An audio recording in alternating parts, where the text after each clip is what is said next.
여기서 이제 마르코 폴로가 지팡구라고 불리는 일본에 대해서 처음으로 이야기를 했어요. 그게 오늘날의 재팬이 된 네, 거죠? 네, 맞습니다. 일왕의 궁전은 황금으로 덮여있다. 일본에는 작고 하얗고 깨끗하고 청결한 사람들이 산다. 놀랍게도 이때 유럽인들에게 생긴 일본에 대한 환상은 거의 19세기까지 계속된 것 같습니다. 왜냐하면 일본은 너무나도 먼 나라이니까. 1492년에 이제 크리스토퍼 콜럼버스라는 제노바의 뱃사람이 스페인 여왕 이사벨라 여왕에게 가서 배를 내주십시오라고 이야기할 때도 황금의 나라 지팡구에 가서 황금을 가져오겠습니다 라고 이야기를 한 것이거든요. 당시에 유럽인들은 다 그런 취향을 갖고 있었어요. 뭔가 동양에 대한 환상, 동양을 정복할 거야. 이 터키탕이라는 그림은 정말 노골적으로 에로틱한데 안 그러면은 당시에 프랑스에서 가장 인정받는 신고전주의에 거지하는 거죠. 이런 그림이 받아들여질 수 있었다라는 건 무슨 이야기인가 하면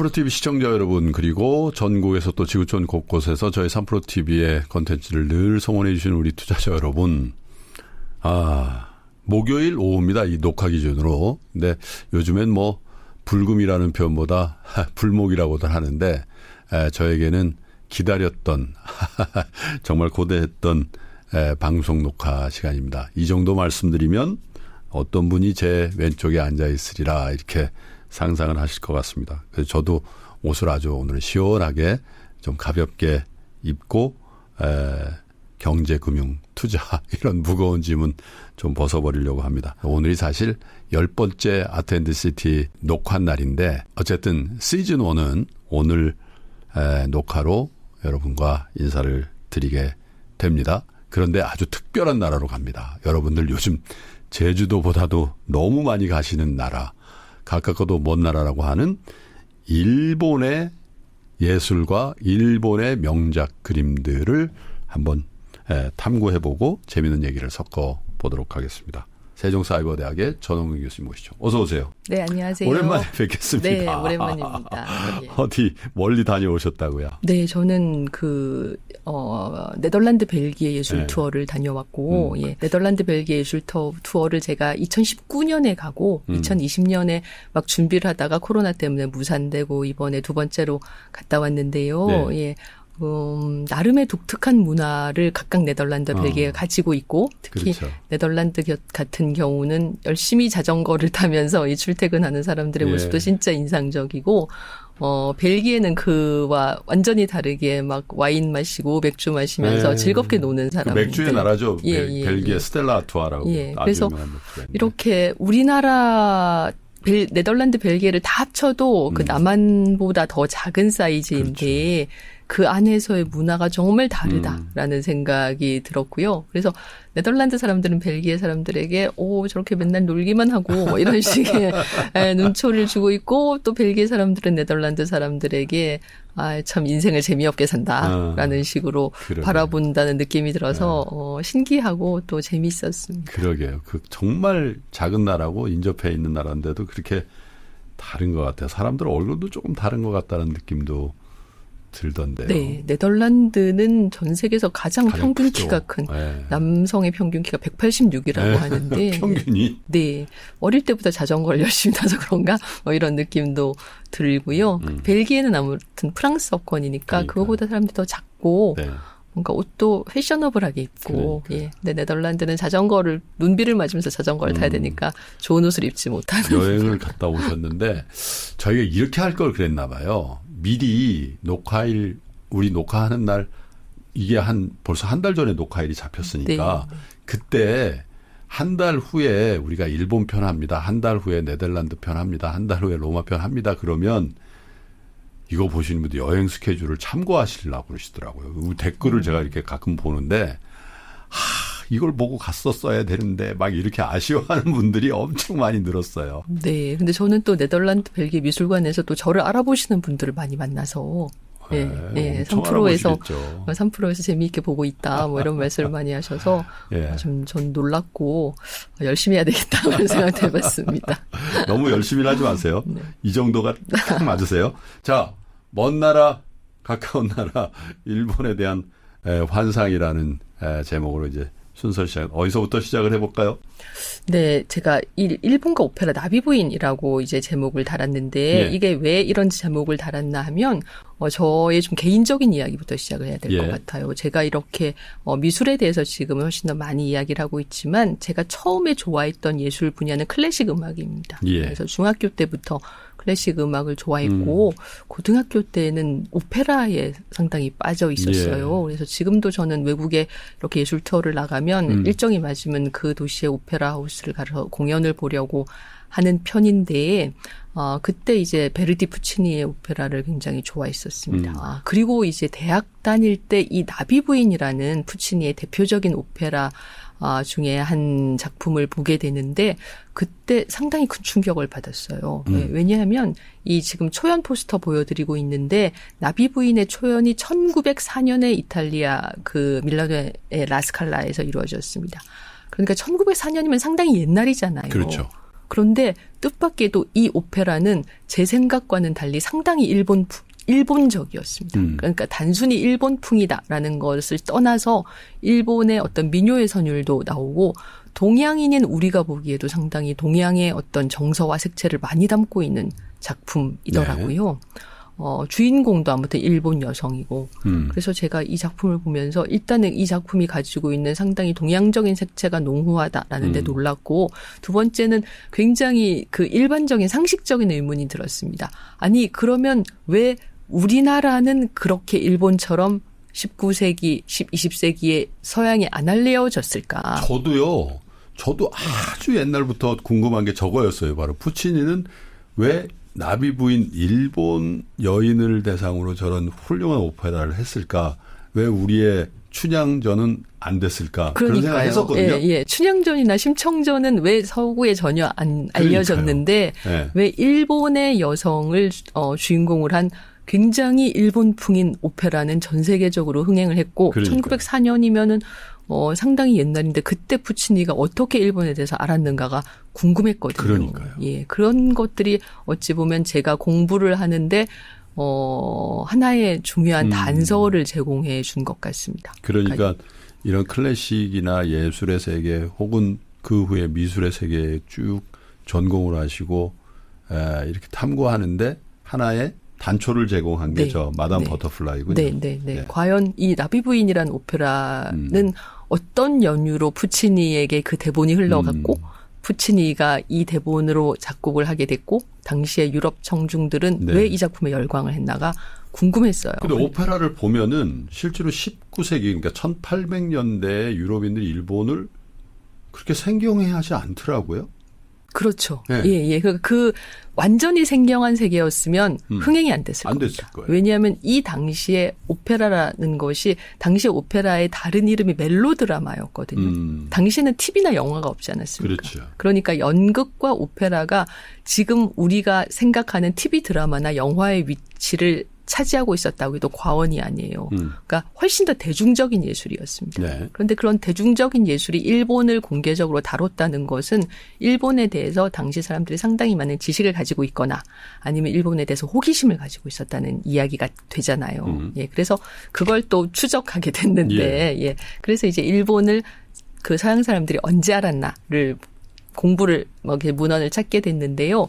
일본이 처음으로 서양에 알려진 것은 이 마르코 폴로의 동방견문록 때부터입니다. 네. 예. 마르코 폴로는 아버지 삼촌과 함께 베네치아의 상인이었는데 육로로 이제 파르미르 고원을 넘어가서 원나라 쿠빌라이 칸의 궁정에서 18년을 머무르다가 1294년에 돌아옵니다. 그리고 이제 자기가 경험했던 바를 감옥에 갇혔을 때 다른 동료 제수에게 구술한 걸로 알려져 있어요. 예. 그래서 이 동방견문록이라는 작품이 탄생했는데 여기서 이제 마르코 폴로가 지팡구라고 불리는 일본에 대해서 처음으로 이야기를 했어요. 그게 오늘날의 재팬이 된 네, 거죠? 네, 맞습니다.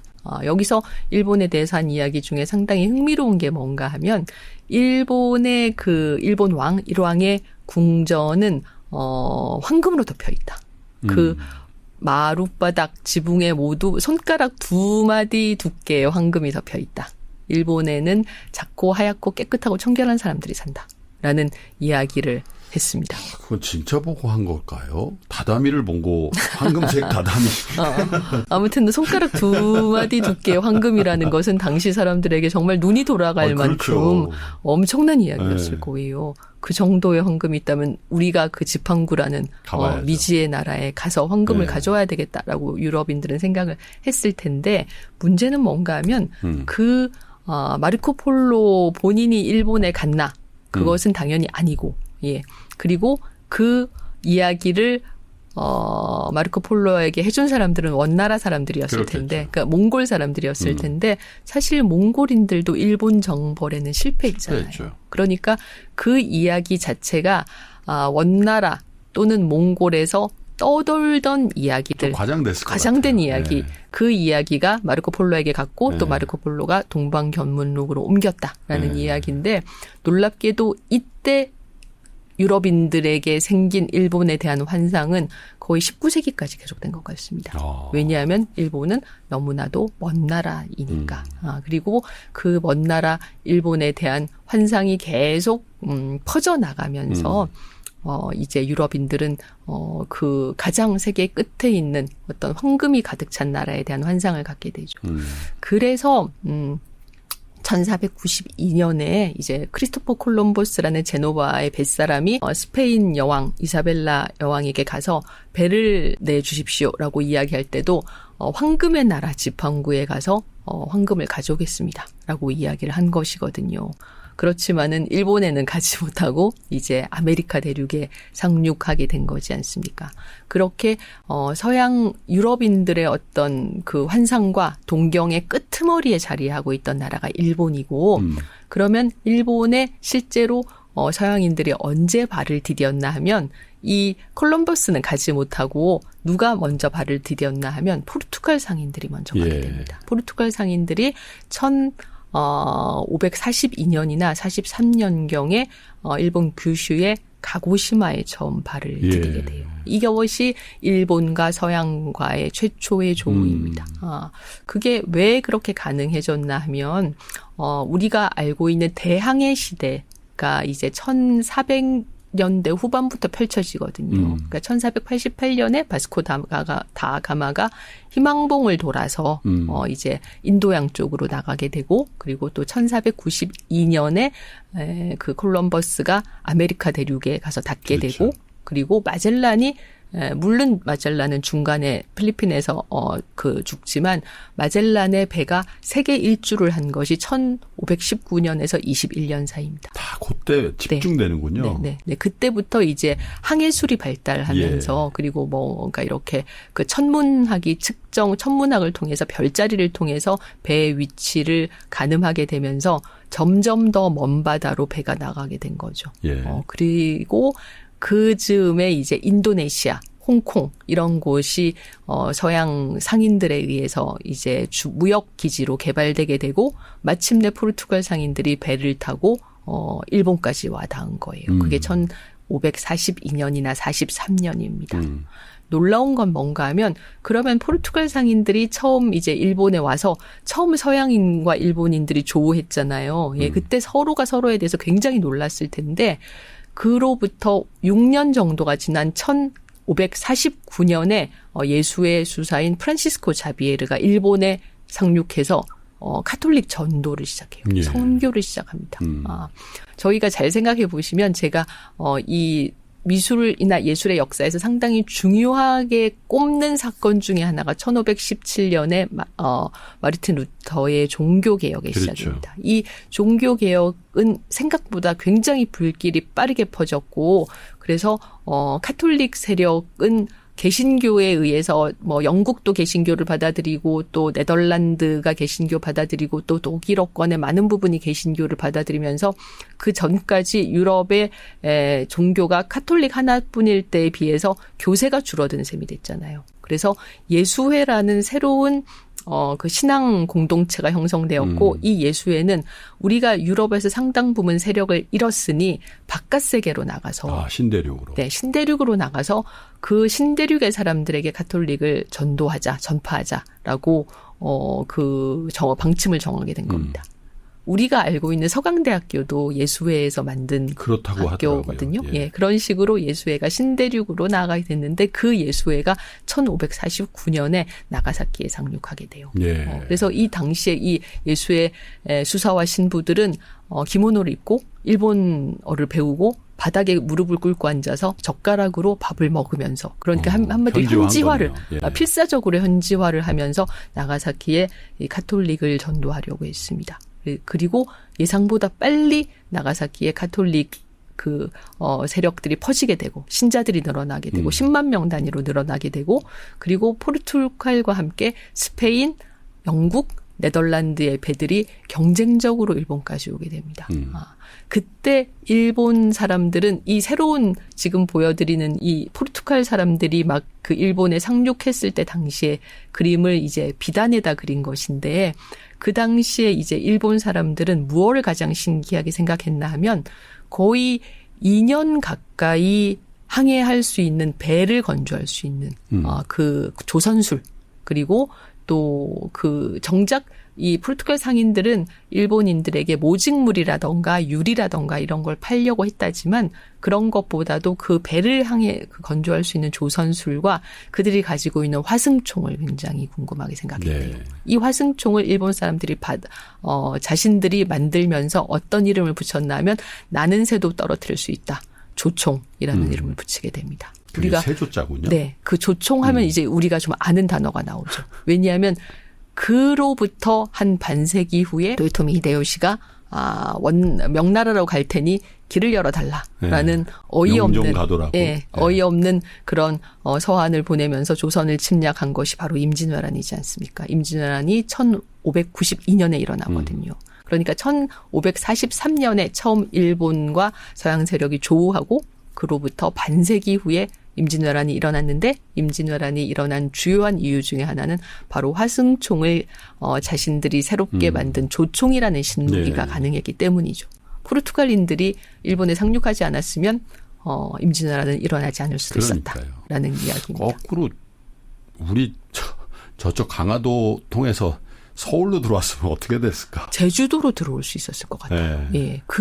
어찌 보면 그런 사실 역사에서 그런 가정은 무의미하나 그런 어떤 역사의 흐름에 의해서 나비 효과처럼 결국은 임진왜란이라는 커다란 재난이 이제 일어나게 된 근데 것이죠. 근데 희한한 게 말씀하신 것처럼 역사의 가정은 없다고 하지만 저 당시에 포르투갈 사람들 예수의 선교사들이 그래도 일본 본토에 상륙을 해서 그들과 교류하고 그들을 선교할 수 있었다는 것도 참 대단한 사건인 것 같아요. 만약에 그때 당시 조선시대 때 만약에 서울로 들어왔으면 거의 다 참수당했을 것 같은데. 그렇겠죠. 그죠. 예. 그러니까 뭔가 규슈라는 지역은 일본 중앙정부와 상당히 멀기 때문에 그게 가능하지 않았나라고 생각이 그렇겠네요. 되고 이제 이 서양의 상선들은 일본에 상륙하면서 뭘 알았냐면 일본에 은광이 많고 은이 풍부하다라는 사실을 알아차립니다. 그러니까 서양의 상선들은 일본에서 은을 가져가려고 했고 또 일본은 일본대로 서양 상선들이 싣고 온 무기와 그리고 또 서양 상선들이 뭘 싣고 왔냐면 중국 비단을 싣고 왔어요. 당시에 중국이 왜구라고 불리는 그 일본과의 무역을 금지하고 있었기 때문에 거리상으로 멀지 않았지만 일본은 중국의 비단을 수입할 수 없었습니다. 그런데 이 홍콩이라던가 인도네시아 쪽에 중간 거점이 있는 유럽 상선들은 거기서 비단을 싣고 일본으로 왔거든요. 그러니까 결과적으로 일본과 서양 세력 사이에 이해관계가 맞아떨어져서 1571년에 나가사키가 개항합니다. 그리고 영국, 네덜란드, 포르투갈, 스페인 이 네 나라가 경쟁적으로 일본과 무역을 하려고 해요. 제가 지금은 윈저성에 있는데 과거에는 런던 타워 오브 런던에 이 일본 무사 갑옷이 있는 걸 보고 제가 깜짝 놀란 적이 있었습니다. 이건 왜 여기 와 있을까 궁금해서 또 문헌을 찾아봤는데 이 윈저성에 지금 전시되어 있는 일본 무사의 갑옷이 1613년에 영국왕 제임스 1세가 일본에 있던 영국인 사무라이 윌리엄 애덤스라는 인물에게 보낸 거예요. 1600년에 윌리엄 애덤스라는 영국인 선원이 일본에 갔다가 이 선원이 이제 그 배를 좀 만들 수 있는 조선 기술을 가지고 있었습니다. 그 당시에 일본의 지도자였던 도쿠가 이에야스에게 이 실력이 알려져요. 그래서 이에야스는 이 윌리엄 애덤스를 귀국하지 못하게 하고 조선수를 자신들에게 전수해달라라고 이야기해서 실제로 윌리엄 애덤스가 배를 하나 만들게 돼요. 이 기술을 보고 이에야스는 윌리엄 애덤스에게 안진사마라는 사무라이 칭호를 줍니다. 예. 그 윌리엄 애덤스는 끝까지 이제 귀국하지 못하고 1620년에 일본에서 사망해요.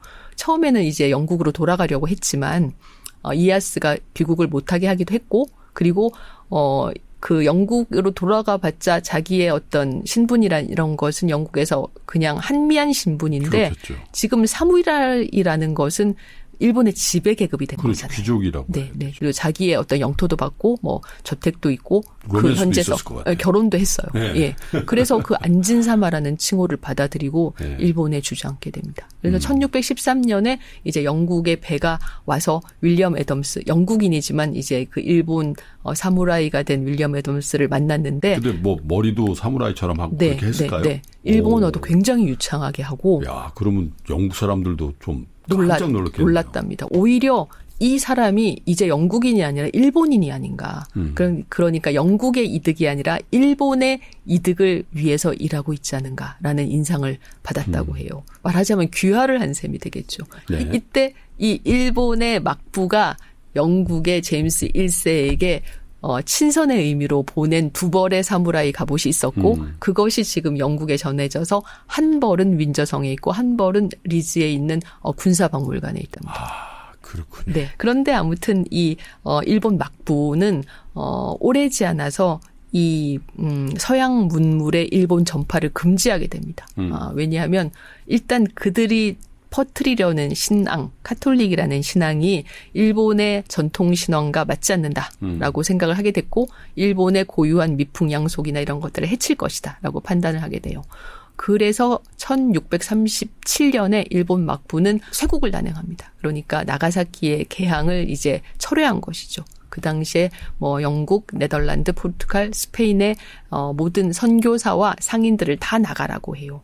그리고 제한적으로 네덜란드에만 무역을 할 수 있는 권한을 줍니다. 왜냐하면 네덜란드는 개신교를 믿었는데 특히 막부가 그 반감을 가지고 있었던 세력은 무엇이었냐면 카톨릭 세력이었습니다. 네. 그러니까 포르투갈이나 스페인은 카톨릭을 믿고 그렇죠. 있으니까 포르투갈이나 스페인은 도저히 막부가 용인할 수 없었고, 영국은 여러 가지 이유로 경제적으로 일본까지 상선을 보내는 것이 큰 도움이 안 된다라고 해서 스스로 교역을 포기한 상태였고, 네덜란드만 남아 있었는데 네덜란드만 이 1637년에 쇄국의 예외 조항이 되어서 계속 나가사키에 머물면서 무역을 계속할 수 있게 됩니다. 그러니까 이런 이야기는 무슨 이야기인가 하면, 물론 개항은 중간에 중단되었지만 일본이라는 국가의 존재가 서양에 일찌감치 알려져 있었다라는 이야기죠. 지금 1707년에 유럽인들이 그린 일본 지도를 보면 비교적 정확해요. 네, 어느 정도는 일본에서 대해서 알고 있었다라는 점을 알 수가 있죠. 그리고 이 나가사키에 데지마라는 인공섬이 있어서 그 인공섬에서만 네덜란드 사람들이 머물면서 일본과 네덜란드 사이에 무역을 할 수 있게. 지금도 가면 유적이 있죠. 예, 그 증도 있죠. 지금 1824년에 그려진 데지마 상관의 모습인데 이 데지마 상관을 가려면 이렇게 이 다리를 건너서 그 경비병들이 감시하는 문을 통해서 들어갈 수 있었고, 이 데지마 상관에 머무르고 있는 네덜란드 사람들은 이 다리를 건너올 수 없었어요. 네. 그러니까 일본 본토에는 상륙할 수 없었던 겁니다. 이 데지마 상관의 크기는 그렇게 크지 않아서 축구장 2개의 정도 사이즈였다고 해요. 그러나 아무튼 이 데지마를 통해서 일본과 네덜란드 사이의 무역은 상당히 오랫동안 계속됩니다. 지금 1820년에 그려진 그림을 보면 여기 이렇게 데지마가 있고 지금 여기서 배들이 들어오고 있잖아요. 이런 식으로 제한적이나마 작은 공간이네요. 무역은 끊이지 않고 계속됐습니다. 그래서 네덜란드 이번에 제가 또 네덜란드 가서 확인했는데 이런 뭐 레이덴 박물관이라던가 아니면 암스테르담에 있는 그 레이크스 뮤지엄이라던가 이런 데 가보면 이 대지마를 통해서 네덜란드와 일본이 무역을 계속했고 거기서 뭐 일본의 뭐 자개장이라던가 뭐 여러 가지가 이 네덜란드로 수입된 경로가 잘 설명이 되어 있습니다. 그렇군요. 예, 그러니까 일본이라는 나라는 계속 서양에 뭔가 그 존재를 어필할 수 있었던 것이죠. 서양은 일본을 잊어버린 적이 없습니다. 아무튼 일본과 서양과의 루트는 계속 가느다랗긴 하지만 연결이 되었으니까. 조선은 완전 세국을 했는데 저기는 그래도 끈을 놓지는 않았네요. 그죠? 그렇죠. 그래서 지금 뭐 나가사키에 가보신 분들은 제가 이 대지마 상관 복원된 모습이지만 한번 가보시면 재미있다라고 가끔 제가 말씀을 드리거든요. 예. 요 대지마 상관을 통해서 네덜란드 사람들이 오갔는데 가끔 풍랑을 만나서 이제 배가 그 자기의 길을 가지 못하고 나가사키 항로를 벗어나면 어디로 갔나 하면 제주도로 왔죠. 예. 그래서 1653년에 하멜 일행이 제주도에 상륙한 겁니다. 그렇군요. 예. 여기서 사실 한국이라는 그러니까 조선이라는 국가가 서양에 최초로 알려질 수 있는 단초가 제공이 되죠. 그리고 이 하멜이 상륙한 것이 1653년인데 사실 1628년에 이미 이 나가사키 대지마로 가려고 하다가 이제 항로가 어긋나서 이 제주도에 상륙한 3명의 네덜란드인이 있었습니다. 그 3명의 네덜란드인은 이제 서울로 압송되었고 이제 훈련 도감에서 이렇게 병사들에게 무기를 만들고 그리고 또 이렇게 병사를 훈련시키는 역할을 했다고 해요. 그러니까 나름 그들을 받아들이려고 조선 정부가 그것도 의외네요. 네.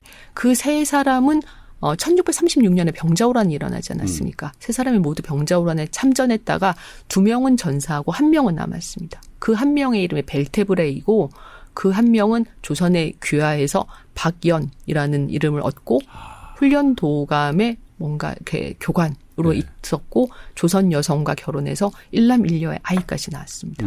예. 이 벨테브레가 1653년에 하멜 일행은 거의 30명 가까이 됐죠. 30명이 넘었던 걸로 37명으로 제가 기억하는데 제주도에 한꺼번에 하멜 일행이 표류를 해와서 그들도 모두 서울로 압송이 됐는데 박연이라는 이름으로 살고 있는 벨테브레를 만났다고 해요. 그러니까 서로가 굉장히 놀랐겠죠. 재미있는 건 벨테브레는 그 하멜 일행을 만났을 때 네덜란드어를 잊어버리고 말을 하지 못했다고 해요. 그러니까 25년 동안이나 네덜란드어를 한마디도 하지 못했을 테니까. 잊어버릴만 해요. 네, 잊어버릴만 하죠. 하지만 이 하멜 일행이 하는 네덜란드어는 알아들었다. 그건 알아들었겠죠. 그래서 막 하멜 일행이 막 설명을 했겠죠. 우리가 뭐 나가사키로 가서 대지마로 가려고 하다가 이리로 잘못 와서 어쩌고저쩌고 그렇게 얘기를 하니까 그 이제 박연이라는 이름으로 불린 벨테브레는 그들의 네덜란드어를 듣고 눈물을 흘렸답니다. 그러니까 얼마나 그리웠겠어요. 예. 이렇게 해서 하멜 일행은 박연과 마찬가지로 이 조선에 수용됐는데 그들은 조선에 적응하지 못하고 여러 군데에서 막 탈출하려고 해서 말썽을 일으키고 그래서 또 뭐 잡혀가고 이렇게 하다가 결국은 1666년에 이 하멜을 비롯한 7명이 배를 훔쳐타고 제주도에서 대지마로 탈출합니다. 예.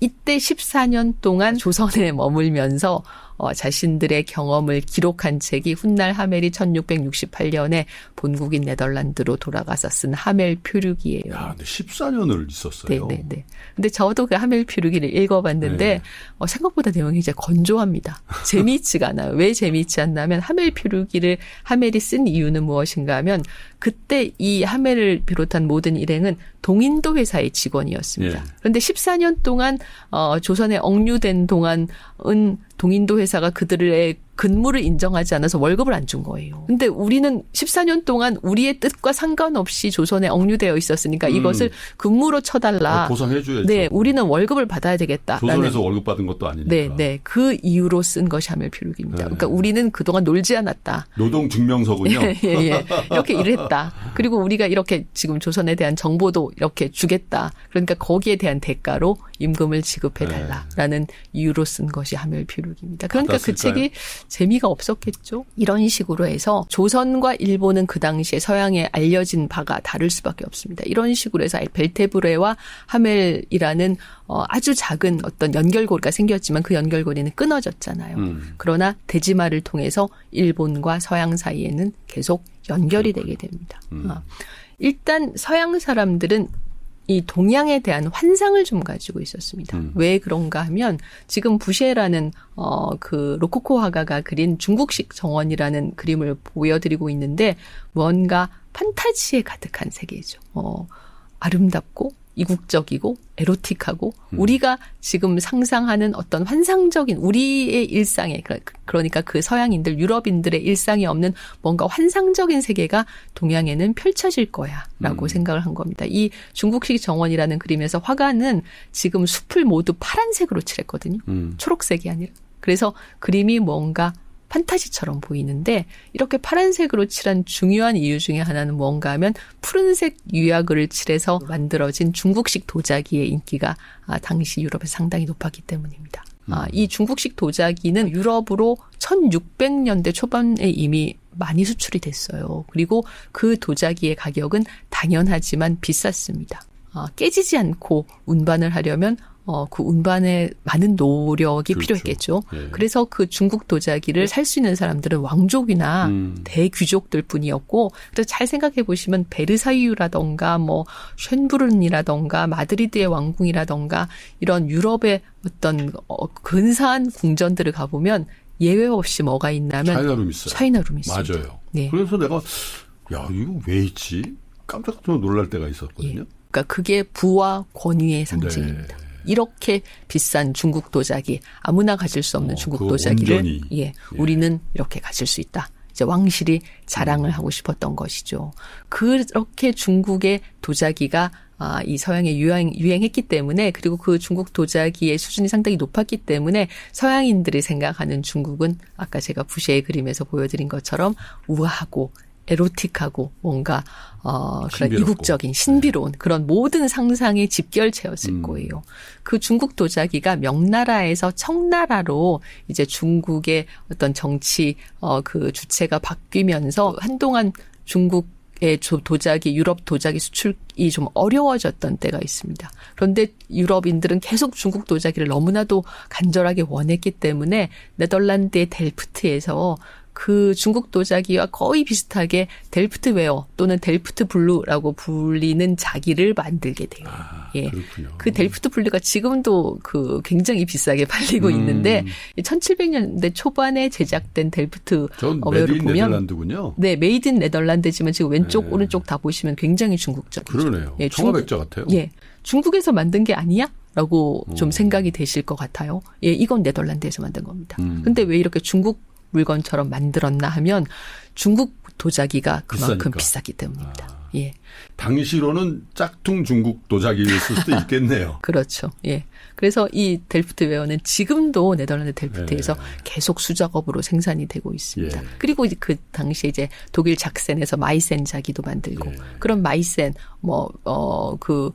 웨치우드 이런 도자기들이 1700년대, 1800년대에 유럽에서 생산된 것은 중국 자기를 구하기가 너무 어려웠기 때문입니다. 그렇게 서양에서는 계속 동양에 대한 환상이 있었어요. 그리고 그 동양에 대한 환상은 산업혁명이 완수되고 서양의 세력이 뭔가 이렇게 서양이 경제적으로 문화적으로 커지면서 더더욱 동양은 우리가 정복할 타자 로 인식되게 됩니다. 제국주의가 시작된 것이죠. 그 제국주의의 영향을 알 수 있는 여러 가지 건물들이 유럽에 좀 있는데, 예를 들면 영국에서는 리젠트 시대라고 불리던 시대가 있습니다. 조지 3세라는 영국 국왕이 이렇게 광증을 일으켜서, 그러니까 제정신을 그 완전히 잃어버리는 바람에 훗날 조지 4세가 되어서 1820년부터 1830년까지 재위한 조지 3세가 1810년부터 1820년까지 사실상 섭정으로 나라를 다스렸습니다. 그래서 그 섭정 시절에 섭정의라는 리젠트라는 영어 단어를 써서 리젠트 시대라고 불리는 시대가 1810년부터 1830년인데 이 조지 4세의 초상을 지금 보면 알 수 있다시피 조지 4세는 화려하고 이국적이고 장식을 과잉 뭐 이런 스타일을 좋아했어요. 그래서 이 리젠트 시대는 영국의 어떤 역사와 영국의 문화사에서 좀 다른 영국의 어떤 그 국왕 시대와는 좀 다르게 장식이 상당히 많고 이국적이고 화려한 네. 그런 스타일을 추구하던 시대인데 이 조지 4세가 영국 남부의 브라이튼에 만든 로열 파빌리언이라는 별궁이 있습니다. 예. 조금 또 독특한 양식이네요. 예, 영국 사람들이 정신병원이자 집이다라고 부르는.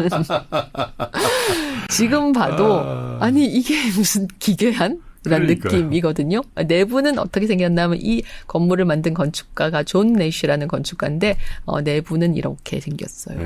그러니까 이 건물은 무슨 건물인가 하면 당시에 조지 4세의 이국 취향을 인도 무굴 제국이라던가 아니면 중국풍이라던가 이런 것들을 다 동원해서 만드는 거예요.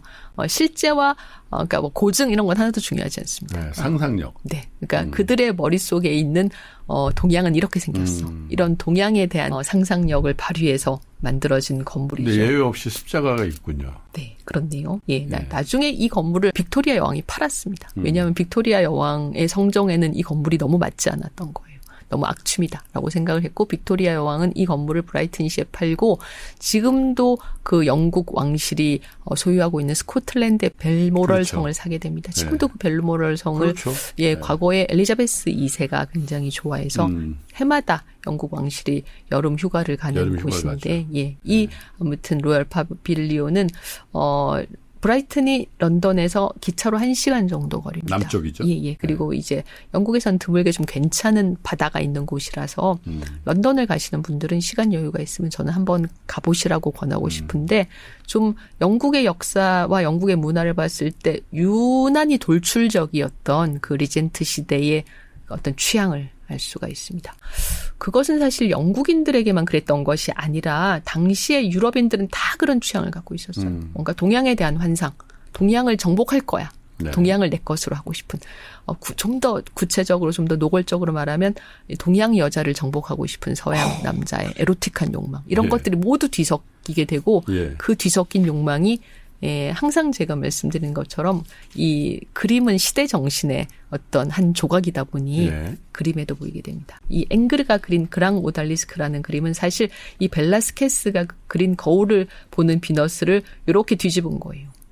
뭐 이렇게 포즈를 뒤집고 뒤를 돌아보게 만들었는데 이 그랑 오달리스크는 무엇을 의미하나 하면 오스만 투르크의 그 술탄의 여인을 오달리스크라고 불렀습니다. 그러니까 그랑은 이제 크다라는 뜻이잖아요. 그렇죠. 그러니까 가장 뭔가 총애하는 애첩이란 뜻인데 여기서 지금 이 여성을 더 에로틱하게 보이게 하기 위해서 앵그르는 이 여성의 허리를 길게 그렸습니다.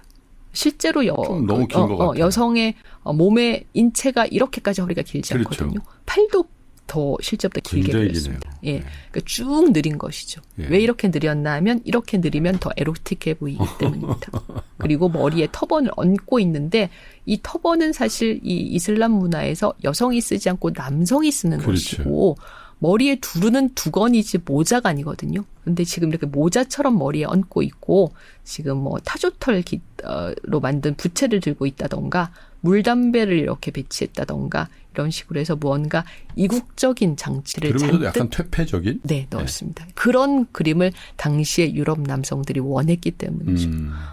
앵그르는 이런 그림을 그렸지만 그 당시에 오스만 투르크, 지금의 튀르키예에 한 번도 가본 적이 없습니다. 그러니까 그 당시 동양이라는 미지의 세계에 대한 서양 남성들의 상상을 그림으로 그렸고 이제 이런 그림들이 당시에 인기를 얻었다라는 이야기는 그만큼 동양에 대한 구체적으로 말하면 동양 여성에 대한 당시에 유럽의 지배 계층은 남성이니까 그 남성들에 대한 환상이 컸다라는 이야기가 되겠죠. 이 터키탕이라는 그림은 정말 노골적으로 에로틱한데 지금 그림을 동그란 캔버스에 그렸거든요. 이것은 무슨 배치인가 하면 열쇠 구멍으로 목욕하는 여성들을 들여다보는. 지금 같으면 이런 그림을 그리면 잡혀가야 되겠죠. 예. 그런데 당시에 그 19세기의 어떤 화단에 이런 그림이 받아들여졌다라는 이야기는 정식 미술품으로 화랑에 걸리고 그런 건가요? 아니면 일종의 언더그라운드, 그러니까 암암리에 유통되는 춘화 수준인가요? 앵그르면은 당시에 가장 프랑스에서 가장 인정받는 신고전주의 거장이었죠. 그렇군요. 이런 그림이 받아들여질 수 있었다라는 건 무슨 이야기인가 하면 그만큼 제국주의가 팽배했다라는 이야기입니다. 당시에 이제 유럽인들의 생각은 어땠나 하면 세계는 두 가지로 나누어진다.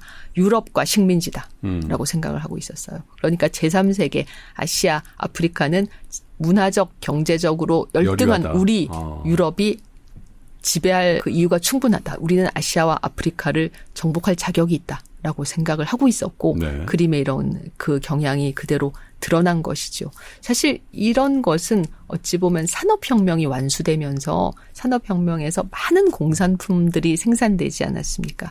그러니까 공장에서 대량으로 공산품이 생산되었기 때문에 그렇게 공산품을 생산하기 위해서는 원료도 많이 필요했고 이 대량 생산한 공산품을 팔 시장도 필요했거든요. 예. 원료는 아프리카에서 공급을 받고 시장은 아시아를. 그러니까 결과적으로 제국주의는 산업혁명과도 맞닿아 있었다라고 볼 수가 있죠. 예.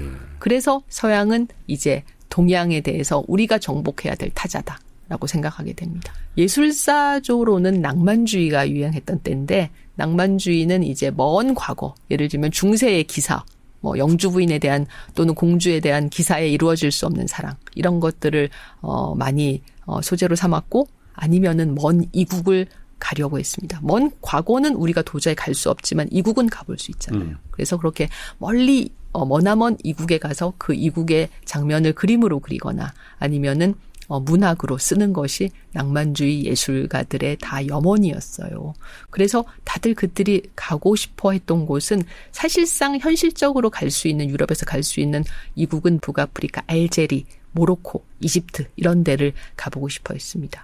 이 앵그르가 신고전주의의 거장이라면 그와 대비되는 낭만주의의 어떤 선두주자가 들라크루아인데 네. 이 들라크루아파와 앵그르파는 너무 사이가 나빠서 서로 말도 섞지 않을 정도였다고 하지만 앵그르도 들라크루아도 모두 이렇게 공통적으로 동양 여성을 소유하고 싶은 서양 남성의 욕망을 그림으로 그렸어요. 이런 것이 이제 들라크루아가 그린 아시리아의 왕 사르다나팔루스라는 인물이 자신이 이제 적국에게 침략당해서 죽게 되니까 자신이 죽기 전에 자신의 모든 애첩들을 죽이게 하고 그 애첩들이 죽는 장면을 구경했다라는 전설 같은 이야기를 그림으로 그린 것인데 이런 그림이 당시에 이제 큰 인기를 끌었습니다.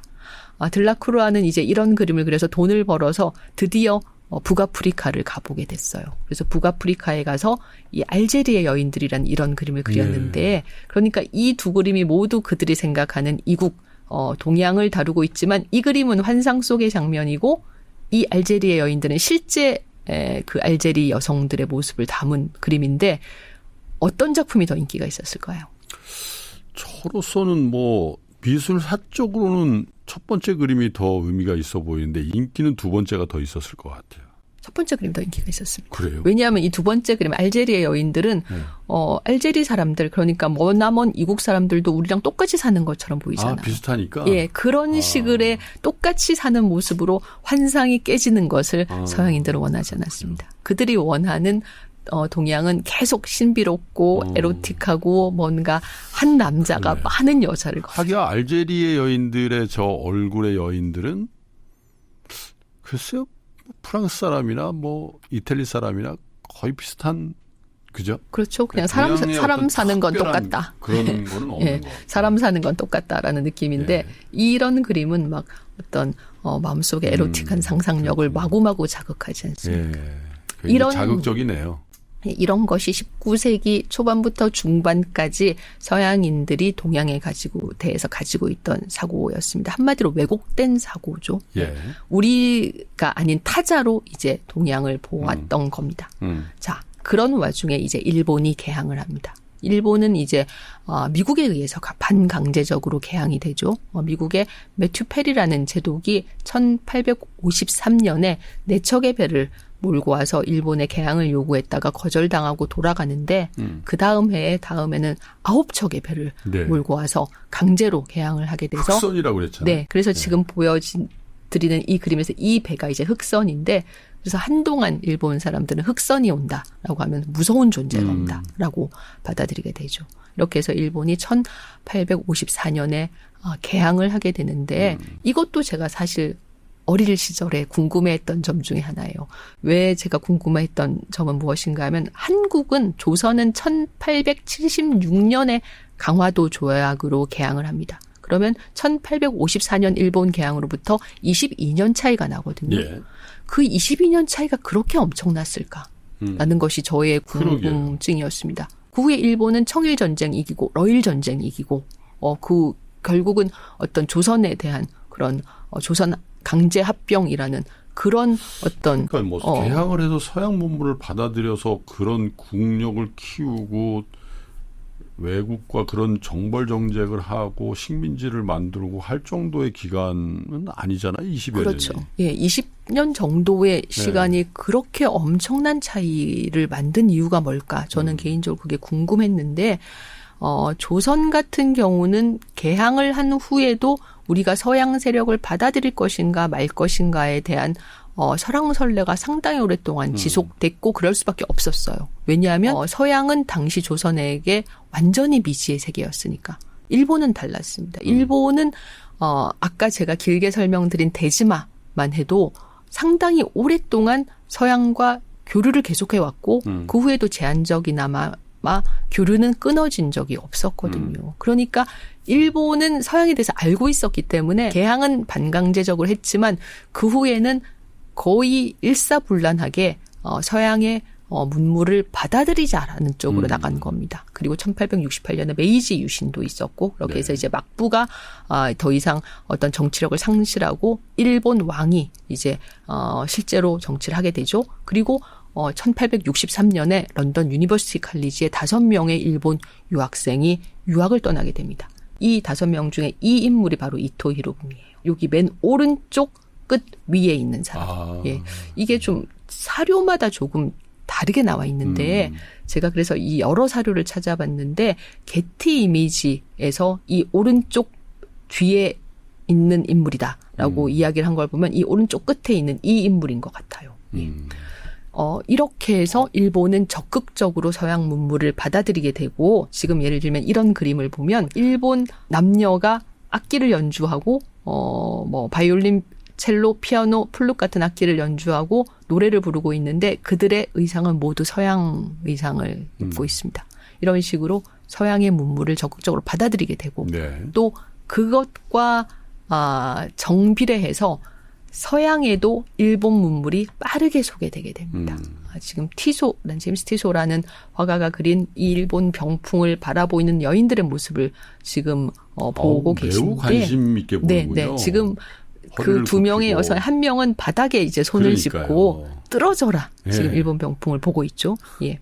일본 문물이 서양에 정식으로 소개된 것은 1867년 파리 만국 박람회 때인데 그 이전에 이미 1862년에 센강 어귀에 중국 그 항구라는 이름의 일종의 동양 수입 상품점이 생겼다고 해요. 중국 항구. 예. 그래서 거기서 뭐 중국과 일본의 여러 가지 물품들을 많이 팔았는데 그때 일본의 우키요에라고 불리는 목판화가 파리 화가들의 관심을 끌게 됩니다. 지금 마네가 그린 그 작가 에밀 졸라의 조상을 보고 계신데 이 뭐 에두아르 마네나 에밀 졸라나 당시 뭔가 파리 문화계의 신진 세력, 굉장히 진보적이고 소위 말하는 힙한 세력이 되었을 거란 말이에요. 몽마르트를 주변으로 했다. 네.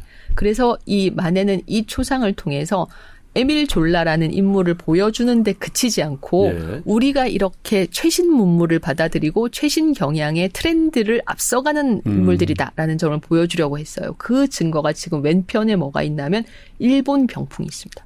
그리고 저 오른쪽에는 일본 무사의 모습이죠. 무사의 사무라이 초상 같은 거요? 그 옆에 있는 것은 마네가 그린 올랭피아의 복사본입니다. 아, 그러네요. 네. 그러니까 요 뒤에 배치된 것들이 모두 마네가 주의 깊게 배치한 그 무엇이에요. 그러니까 이 일본 병풍과 일본 사무라이를 그린 우키요에는 무엇을 의미하나 하면 이 그림이 그려진 1868년 당시에 최신 트렌드가 바로 일본의 문화였다. 일본 풍물이었다라는 이야기입니다. 그리고 실제로 자포니즘이라고 해서 이제 일본의 어떤 문화와 일본 예술에 대한 탐구, 일본풍 유행이 1860년대부터 1900년대까지 거의 프랑스와 유럽의 대부분의 예술가들을 강하게 히트를 하게 됩니다. 그래서 다양한 방식으로 일본 어떤 문물이 유행했는데 예를 들면 클로드 모네가 돈을 어느 정도 모아서 파리 근교 지베르니에 집을 사고 거기다가 정원을 꾸미고 맞아요. 연못을 팠거든요. 예. 예, 저희가 나중에 이제 한 화가에 대해서 집중적으로 이야기하는 시간을 만들면 예. 그때 이제 모네의 이 지베르니 그림에 대해서 많이 설명을 드릴 텐데 그 연못에 모네가 이렇게 일본식 다리를 유명한 놨습니다. 그림이죠. 예, 지금도 이 지베르니에 가면 이렇게 그 다리가 그대로 있거든요. 가보고 싶네요. 네, 네. 이런 식으로 그 일본식 다리를 만들었다는 것은 모네도 일본풍을 상당히 좋아했다라는 이야기죠. 그때 당시 그러니까 1800년 후반에 서양 예술인들 특별히 뭔가 내가 좀 힙하지 이런 사람들의 네. 어떤 취향과 그죠? 선호 이런 거에 딱 맞아 떨어진 거네요. 일본 그렇지. 풍이라는 게. 예. 너무나도 이국적이었을 겁니다. 예. 그 서양과 동양의 어떤 상반된 취향, 옷부터 뭐 자개장이라던가 부채라던가 그림이라던가 또 기모노라던가 일본 가면극의 가면이라던가 모든 것이 다 유행했어요. 예를 들면은 저희가 지난번에 한번 보았던 그림인데 이 휘슬러의 어머니라는 그림에서 그렇죠. 지금 휘슬러가 어머니가 앉아 있는 의자 밑에 지금 뭘 깔았냐면 다다미를 깔았거든요. 예. 그리고 그러네요. 이 커튼으로 기모노의 옷감을 커튼으로 사용했거든요. 예. 이런 식으로 일본풍이 휘슬러는 미국 화가잖아요. 미국에서 태어났지만 프랑스에서 공부하고 예. 그다음에 영국에서 활동했어요. 런던에서 활동했어요. 예. 그러니까 이 프랑스, 영국, 오스트리아 광범위하게 일본 문물이 유행했다라는 점을 알 수가 있습니다. 예, 휘슬러, 모네, 마네, 아까 보여드렸던 제임스 티소 모두들 경쟁적으로 뭘 수집했나 하면 바로 이 일본 에도 시대의 목판화 우키요에를 수집하게 됩니다. 이런 우키요에들이 이제 당시에 인기가 있었던 그런 유럽에서 인기가 있었던 우키요에들인데 이 우키요에는 무슨 뜻인가 하면 부유하는 떠도는 세상의 그림이라는 뜻이에요. 그래서 이 우키요에가 그리는 장면은 풍경, 그다음에 가부키기 배우, 미인 이런 그림들이 많은데 왜 당시에 그 인상파 화가들이 우키요에 매료되었나 하면 그때까지 서양 미술은 초상이든 풍경이든 대상을 그대로 복사하는 거잖아요. 대상을 최대한 현실과 가깝게 복사하는 건데 이 우키요에가 보여주는 세계는 관념의 세계입니다. 이 덧없이 흘러가는 세상에서 우리가 잠깐 만나는 아름다운 풍경을 그리는 것이 우키요에 화가들의 목표였기 때문에 우키요에가 담는 많은 풍경들은 벚꽃이 핀 봄밤이라던가 아니면은 막 여름날에 쏟아지는 소나기라던가 미인이라던가 아니면은 눈이 내리는 밤이라던가 이런 장면을 많이 묘사를 했거든요. 이 세계는 관념의 세계이기 때문에 우키요에는 명암도 없고 그림자도 없어요. 원근법도 그러네요. 없고. 그리고 모든 그림은 선 위주로 그려져요. 예. 그러니까 그림이 굉장히 가볍지 않습니까? 그러네요. 서양 미술은 항상 원근법, 명암 이런 실제와 똑같이 해야 되기 때문에 거기에 어떤 룰 같은 게 네. 투영이 돼 있죠. 네, 네. 그림이 사실 무거울 수밖에 없어요. 네. 그런데 이 우키요에를 보면 너무 그림이 가볍고 말 그대로 정말 떠도는 세상의 한 장면처럼 더덥게 그 부분이 서양 화가들의 눈을 사로잡은 겁니다. 네. 그리고 이것이 목판하니까 계속 찍어낼 수 있잖아요. 그러네요. 싸잖아요. 싸네요. 예. 그 우키요에가 서양에 처음 전래된 그 방식이 이건 사실 믿거나 말거나 한 이야기인데 그릇을 싼 포장지로 서양에 들어왔다라는 이야기도 있습니다. 그래서 그 그릇을 펼쳐보다가 거기에 포장지로 우키요에를 화가들이 발견했다라는 이야기가 있을 정도로 많이 찍어낼 수 있으니까. 네. 이렇게 해서 서양 화가들에게 우키요에가 크게 어필하게 되고 화가들은 경쟁적으로 그렇군요. 우키요의 스타일을 따라서 네. 이렇게 그림을 그리게 됩니다. 예. 자, 전원균 교수님과 함께하는 아트 앤 더 시티의 굉장히 이국적인 얘기들을 1시간가량 했어요. 여러분들도 다음 도시가 어딜까? 이런 궁금증을 갖고 계셨는데 의외의 일본, 물론 이제 일본의 여러 도시들이 나오죠. 뭐 나가사키도 나오고 뭐 그런데 어쨌든 일본이라는 주제가 서양 미술사 또 서양 예술과 예술가들과 어떤 접점을 갖게 됐는지에 대해서 사실 저뿐만 아니라 여러분들 다 궁금하셨잖아요. 이제 그 궁금증이 이렇게 안개 거치듯이 좀 선명해지셨나요? 아쉽게도 어쩌면 마지막 1시간 아트 앤 더 시티의 마지막 1시간이 기다리니까 이번에 정말 놓치지 마시고 일본 편 두 번째 2부 순서를 기대해 주시면 좋겠습니다. 잠시 후에 여러분 다시 뵙겠습니다. 그 자포니즘에 가장 깊게 빠졌던 화가 중에 한 명이 놀랍게도 빈센트 반 고흐. 자화상의 뒤편에 지금 배경으로 그린 것이 우키요에거든요. 내가 화가로서 좌절하지 않고 쓰러지지 않고 그림을 그릴 것이다 라는 자신의 신념을 확인하기 위해서 그린 그림의 배경으로 우키요에를 사용할 정도였다라고 하면 고흐에게 우키요에가 얼마나 중요한 어떤 그 스승이었나라는 그렇군요. 점을 우리가 알 수가 있죠. 푸치니는 원래 흥행에 관심이 많은 사람이었기 때문에 이 국화 부인의 연극화된 작품을 보고 이 작품은 대중에게 인기를 끌겠다라고 판단을 한 겁니다. 이때 푸치니가 이 작품을 작곡하기 위해서 이탈리아 일본 대사관을 통해서 일본 민요 레코드를 받았답니다. 또 그 당시에 이미 유럽 무대에서 활동하던 일본인 소프라노도 있습니다.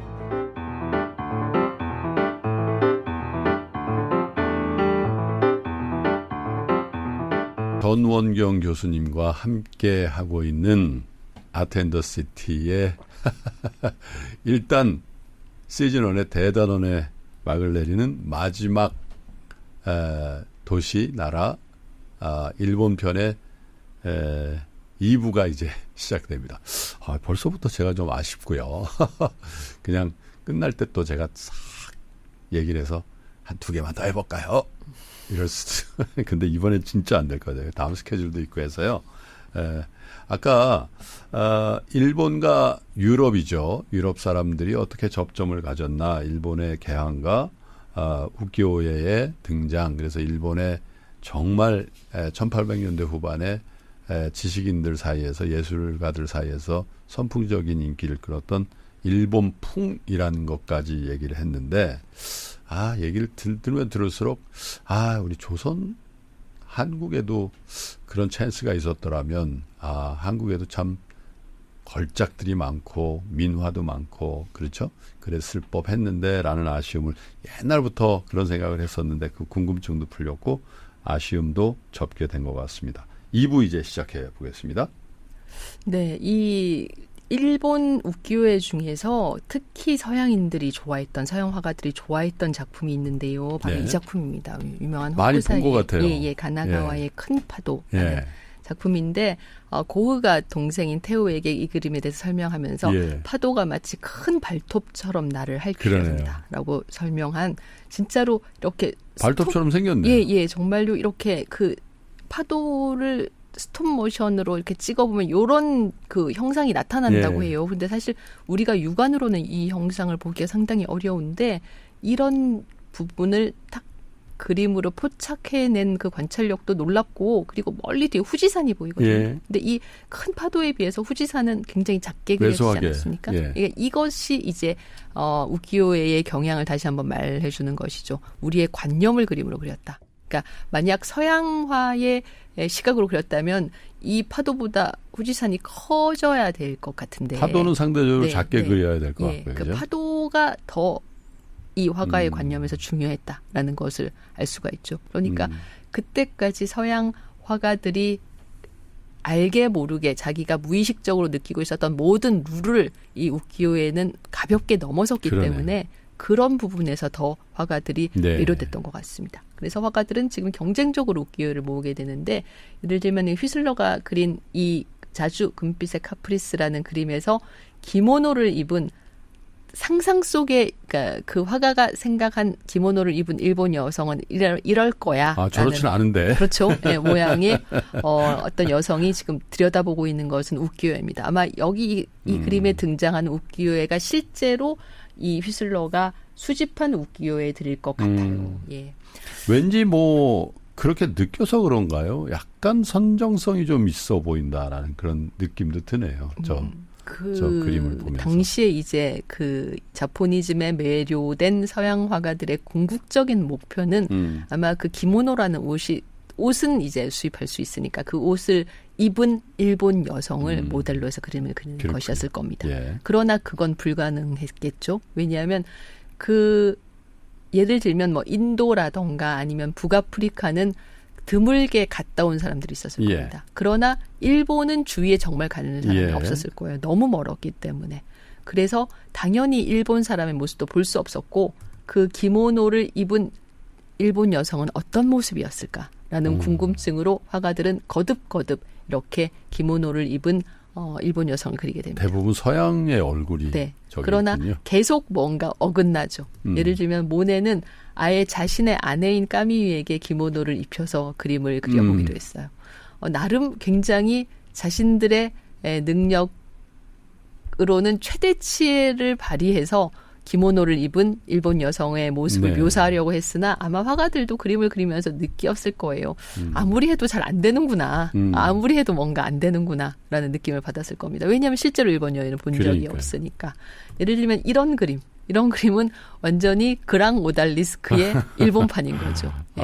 자신들의 욕망은 있고 그 욕망을 뭔가 일본 여자에게 투영하고 싶은데 안 되는 겁니다. 왠지 저 그림은 제 취향은 아닌 것 같아요. 예, 그렇죠. 그래서 이런 식으로 일본에 대한 어떤 그 유럽 화가들의 호기심과 궁금증은 점점 더 커져가는데 그 자포니즘에 가장 깊게 빠졌던 화가 중에 한 명이 놀랍게도 빈센트 반 고흐입니다. 그런가요? 예, 지금 보여드리는 이 그림이 고흐가 그린 그림이거든요. 꽃 피는 매화나무로 돼 있는데 네. 왼쪽 오른쪽에 한문이 한문이에요. 써있죠. 예, 그것도 대부분 보니 일본식 한문 충격적이죠. 아니 고흐가 한문을 할 줄 알았나? 라는 느낌이 들잖아요. 예. 이 그림이 그 암스테르담의 레이크스 뮤지엄에 있는데 예. 저도 처음에 이 그림을 보고 깜짝 놀랐고 아니 어떻게 이런 그림을 그렸지? 라고 생각을 했는데 그 레이크스 뮤지엄의 큐레이터에게 이제 학예사에게 설명을 듣고 궁금증이 풀렸습니다. 예. 고흐가 어떻게 이런 그림을 그렸나 하면 캔버스에 이렇게 가로 세로로 계속 선을 그어서 그리드를 만들어요.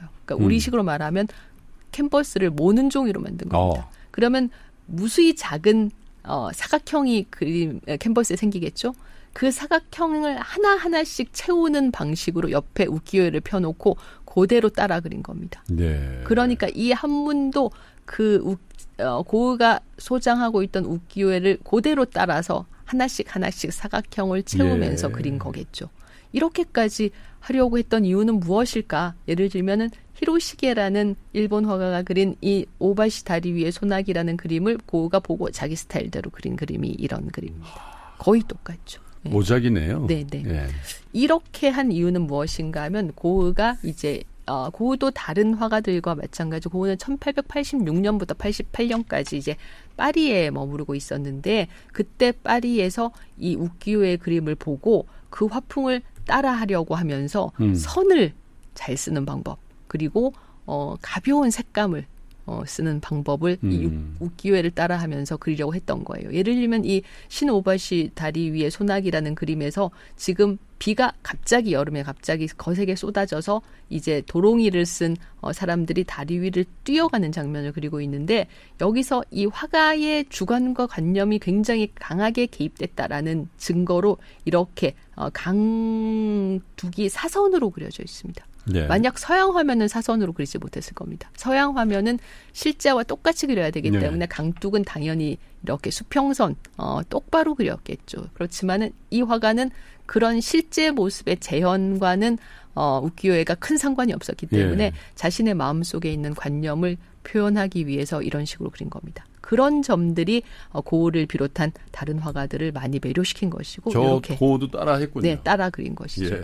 이렇게 선과 밝은 색상을 사용하는 방법을 고흐가 우키요에를 따라 그리면서 배우고 그리고 자신의 그림에 이렇게 선 위주로 밝은 색상을 사용한 그림을 그리면서 자기가 우키요에서 배운 것들을 다시 재표현하게 됩니다. 저 그림이 이제 파리에 있다가 아를로 내려가서 그린 그림이군요. 네, 그렇습니다. 뭔가 이런 이야기를 들으면 약간 고우에 대해서 실망했다라고 이야기하시는 분도 계세요. 그렇게 일본을 좋아하다니 말이야. 뭐 이렇게 생각하시는 분도 계신데 네. 아무튼 고우가 자기가 개인적으로 자기에게 가장 큰 가르침을 준 대상은 바로 이 아르레 자연과 우키요에다라고 이야기를 하기도 했어요. 테오에게 보내는 편지에 그런 이야기를 하면서 내가 파리의 화가들에게서 배운 것은 이제 다 잊어버렸다라고 이야기를 하기도 했습니다. 새로운 시도라고 생각했겠죠. 네. 고흐 같은 가난뱅이 화가도 모을 수 있을 정도로 우키요의 가격이 쌌다라는 점도 사실 굉장히 중요하게 작용했을 겁니다. 네. 고흐가 이제 자신의 몇 안 되는 친구 중에 물감 그 상이었던 탕기 영감이라는 그 인물을 그린 초상이 있는데 지금 이 초상도 초상이지만 이 뒤에 배경을 보시면 모두 다 고흐가 수집한 우키요에로 채워져 있거든요. 여기 요 오른쪽 하단에 있는 이 가부키 배우의 모습을 고흐가 우키요에로 가지고 있었고 이렇게 또 그림으로 그리기도 했습니다. 요건 고흐가 그린 그러니까 고흐가 옆에 우키요에를 펼쳐놓고 모사한 이제 가부키 배우의 모습이에요. 고흐풍으로 그린 거죠. 네. 이런 식으로 하면서 고흐는 독학으로 그림을 배웠기 때문에 조금씩 조금씩 자기의 화풍을 확립해 갔는데 그 공부의 이제 와중에 우키요에가 큰 역할을 했다라는 이야기죠. 그 고흐에게 이 우키요에가 얼마나 중요했나를 보여주는 증거 중에 하나가 1889년에 이제 고갱과의 다툼 끝에 고흐는 1888년 12월 23일 밤에 고갱과 치명적인 다툼을 하고 정신착란을 일으켜서 자신의 왼쪽 귓볼을 자르게 되는데 그때 이 상처를 좀 치료하고 적으로 좀 안정이 된 후에 1889년 1월 말에야 처음으로 그림을 그릴 수 있었습니다. 그때 그림을 붓을 들고 그린 그림이 자신의 자화상인데 그 자화상의 뒤편에 지금 배경으로 그린 것이 우키요에거든요. 요것이 우키요입니다. 그래서 이번에 제가 그 네덜란드의 고흐 전시를 가봤더니 요런 이 여기에 이 그린 우키요에는 실물은 이거다라고 이렇게 그 실물을 옆에 걸어놨더라고요. 예. 자신의 어떤 화가로서의 화가로서의 어떤 내가 화가로서 좌절하지 않고 쓰러지지 않고 그림을 그릴 것이다라는 자신의 신념을 확인하기 위해서 그린 그림의 배경으로 우키요에를 사용할 정도였다라고 하면 고흐에게 우키요에가 얼마나 중요한 어떤 그 스승이었나라는 그렇군요. 점을 우리가 알 수가 있죠. 고흐만큼 그렇게 우키요에를 깊게 자기의 어떤 예술 세계로 받아들인 경우는 사실 좀 흔치 않지만 대부분의 화가들이 알게 모르게 또는 크게 또는 작게 우키요의 영향을 받았습니다. 예를 들면 휘슬러가 그린 이 올드 베터시 다리라는 작품에서 다리가 굉장히 이 T자 모양이 다리거든요. 근데 이 안개 낀 템스강 위에 있는 다리가 굉장히 크게 이렇게 있는 이유는 왜 그런가 하면 휘슬러라는 화가가 지금 템스강 위에 떠 있는 배 위에서 다리를 올려다보고 있기 때문입니다. 구도가 상당히 독특하잖아요. 근데 이 독특한 구도도 실은 휘슬러가 자기가 수집한 우키요에를 보고 착안한 겁니다. 이렇게 다리를 그린 그 에도의 다리를 그린 그림 우키요에를 보고 이 그림을 착안한 것이고 이런 식으로 히로시게라는 화가가 참 좋은 그림을 많이 그렸군요. 네. 이런 거 외에도 예를 들면 우키요에는 아까 말씀드린 대로 관념을 그린 것이기 때문에 서양화의 많은 문법, 서양화의 어떤 규범을 쉽게 뛰어넘었는데 예를 들면은 이런 우키요에서는 왼편과 오른편이 대칭을 이루고 있지 않죠. 왼편의 모든 인물들과 뭐 물레방아나 이런 게 다 몰려 있지 않습니까? 그리고 오른편은 거의 비어 있잖아요. 서양화에서는 이런 구도를 잘 쓰지 않아요. 전통적으로 서양화는 지금 라파엘로의 그림에서 보여드리는 것처럼 딱 반을 가르면 왼편과 오른편이 균형을 맞추는 것이 좋은 그림이다라고 생각을 해왔습니다. 그런데 우키요에서는 그런 식의 규범이 다 그냥 가볍게 무시되고 이런 우키요의 독특한 구도에서 영향을 받은 화가가 바로 드가 같은 화가들입니다. 드가의 그림을 보면 이렇게 그림을 양편으로 갈랐을 때 왼편이나 오른편에 등장인물과 풍경이 막 몰려있고 그림의 가운데가 비어있는 경우가 상당히 네. 많아요.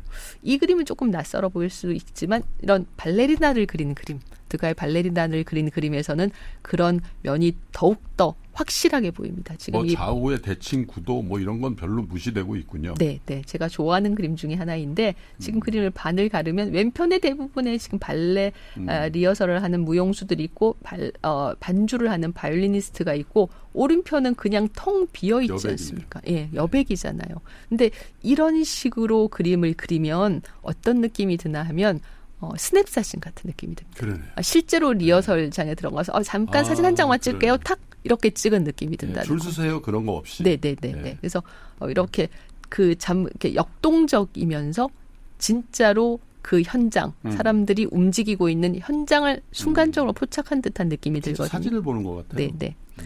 그것이 드가 그림의 특징이고 드가의 중요한 장점인데 드가가 그런 독특한 구도를 우키요에를 보면서 많이 착안을 했다라는 그러네요. 식의 연구가 많이 있습니다.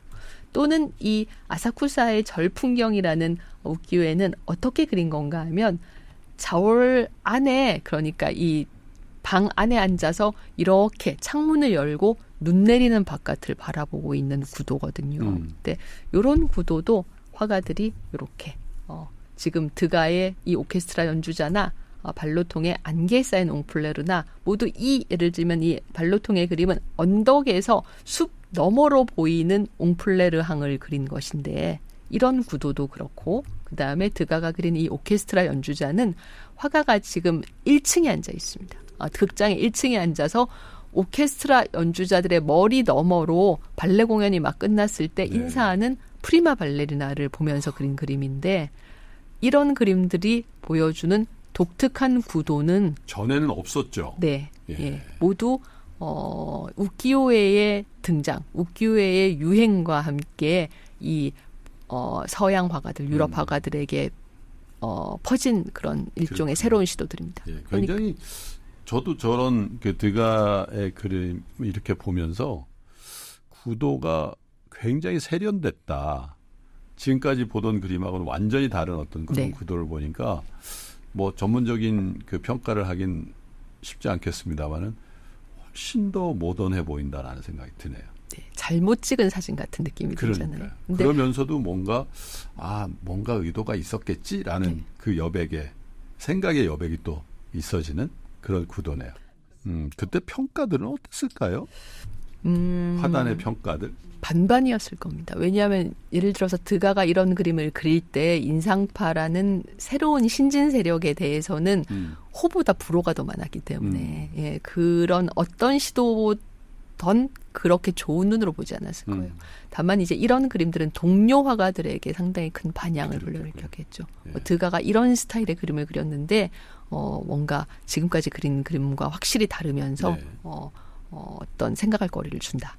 혁신적이다. 저렇게 한번 해봐야지. 라는 식의 시도 어떤 그런 인식을 불러일으켰을 겁니다. 사실 그림이라는 것은 이것은 마티스가 한 말인데 우리는 어떤 어른이 되면 하나의 인식의 벽이라는 것이 세워집니다. 우리가 어린 시절에는 여러 가지를 많이 인식하면서 우리의 어떤 인식의 범위가 넓어지잖아요. 근데 성인이 되면 어느 순간 그 인식의 범위가 넓어지는 그 순간이 멎으면서 우리의 인식의 범위가 딱 생겨버려요. 그래서 그 인식의 바운더리, 벽 너머에 있는 작품들은 그림으로 인식하지 못한다는 거예요.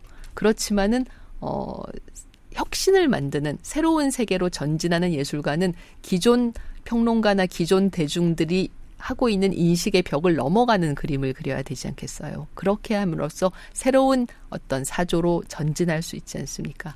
말하자면 드가가 보여준 이런 구도들은 그런 새로운 사조로 전진하는 그런 교두보처럼 인식이 됐겠죠. 그렇게. 네, 그렇습니다. 그리고 그런 새로운 사조로 전진하는 인식의 벽을 넓히기 위해서는 화가들에게도 무언가 자극이 필요했는데 그 자극의 역할을 19세기 말에 일본의 화가들이 했던 겁니다. 그래서 많은 화가들이 지금 발로통의 예를 들면 발로통은 인상파가 아니라 나비파로 분류되지만 이런 그림도 마찬가지고 구도의 다양함이라던가 그러니까 예를 들면은 모네라던가 휘슬러 같은 화가들은 일본의 여성, 기모노를 입은 일본의 여성을 그리려는 그런 시도를 했고, 고흐 같은 경우는 이 우키요에를 완전히 똑같이 복사하면서 그 속에서 자기만의 어떤 스타일과 개성을 찾으려고 했고, 드가나 발로톤 같은 화가들은 우키요에의 구성이 남다르다.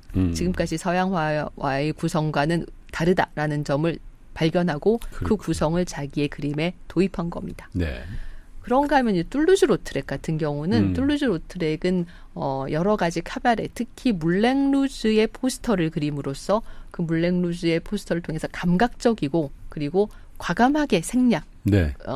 과감한 생략을 보여주고 선 위주의 그림을 그림으로써 포스터라는 것이 미술과 그러니까 상업과 예술 사이의 접점으로 기능할 수 있다는 네. 것을 처음으로 보여준 화가거든요. 그렇죠. 근데 툴루즈-로트렉이 그린 이런 포스터들도 사실은 선 위주의 우키요의 영향을 상당히 많이 받았습니다. 지금 이 가부키 배우를 그린 그림인데 표정의 캐리커처 같잖아요. 그 어떤 표정의 이 배우의 표정에 주목하고 선 위주로 나머지를 과감하게 생략해서 거의 네. 만화 같은 느낌을 주는데 이런 우키요의 특징을 툴루즈-로트렉이 자신의 포스터에 이용한 거예요.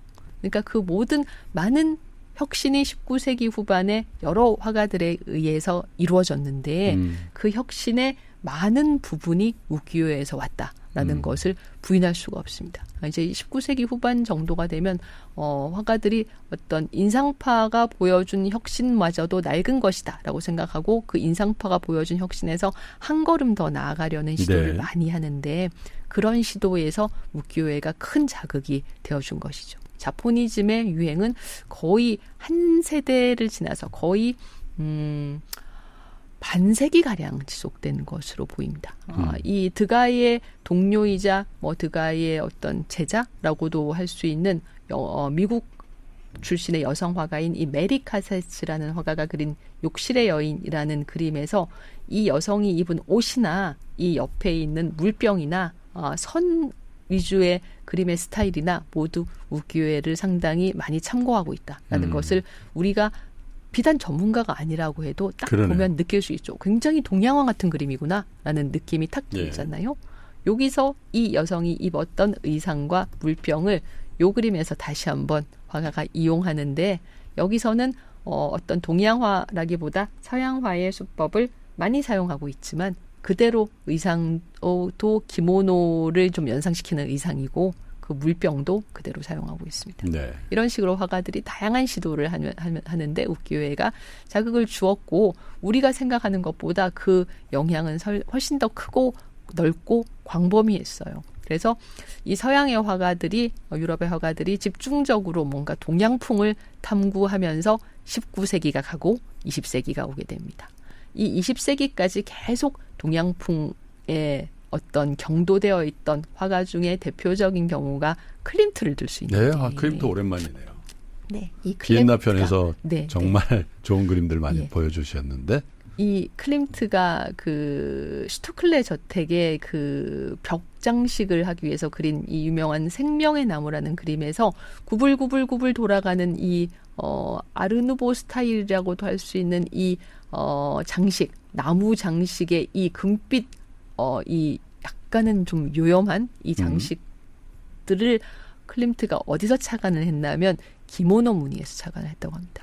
클림트는 기모노를 굉장히 좋아했어요. 그래서 글쎄 그렇게 입고 있는 것도 기모노를 예. 많이 모았고 그리고 클림트가 좋아했던 것이 일본 가면극인 노의 가면이었다고 합니다. 그런 것들을 많이 모았다고 하죠. 동양풍에 상당히 클림트가 오랫동안 빠져 있었는데 우리가 알고 있는 유명한 클림트의 황금시대 그림 있지 네. 않습니까?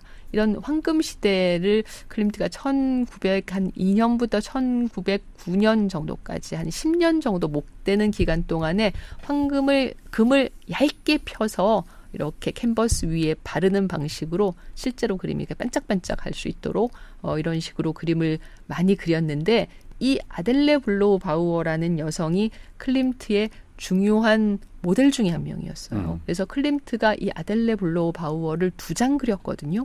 근데 그 첫 번째 초상 이 작품만 많이 알려져 있지만 사실 두 번째로 그린 작품에서 클림트의 화풍의 변화가 확연하게 달라졌다라는 것을 볼 수가 있는데 1907년에 완성된 그림은 황금시대의 절정을 보여주는 작품이지만 1912년에 완성된 그림은 뒤에 보시면 중국 어찌 보면 우리나라 고구려 벽화 같아요. 벽화 같은 느낌이죠. 예. 이때쯤 되면 클림트는 황금시대를 완전히 벗어나서 더 먼 세계, 동양으로 가려고 했던 때입니다. 예. 왜 그런가 하면 이때 클림트는 자기의 후배들, 특히 에곤 슐레라는 압도적인 재능의 경쟁자죠. 예. 재능의 출현을 목도하고 자신의 전성기가 끝났음을 절감하게 돼요. 그래서 이 황금시대를 벗어난 더 황금시대를 능가하는 무엇을 그리려고 했고 자기가 늘 탐구하던 동양을 그 모델로 삼은 겁니다. 그래서 이 클림트 후반부의 그림에는 이렇게 동양풍의 그림들이 많이 등장해요. 지금 여기 뒤에 그 배경이라던가 아니면 이 여성이 든 부채라던가 모든 게 명백하게 동양풍이죠. 네. 예.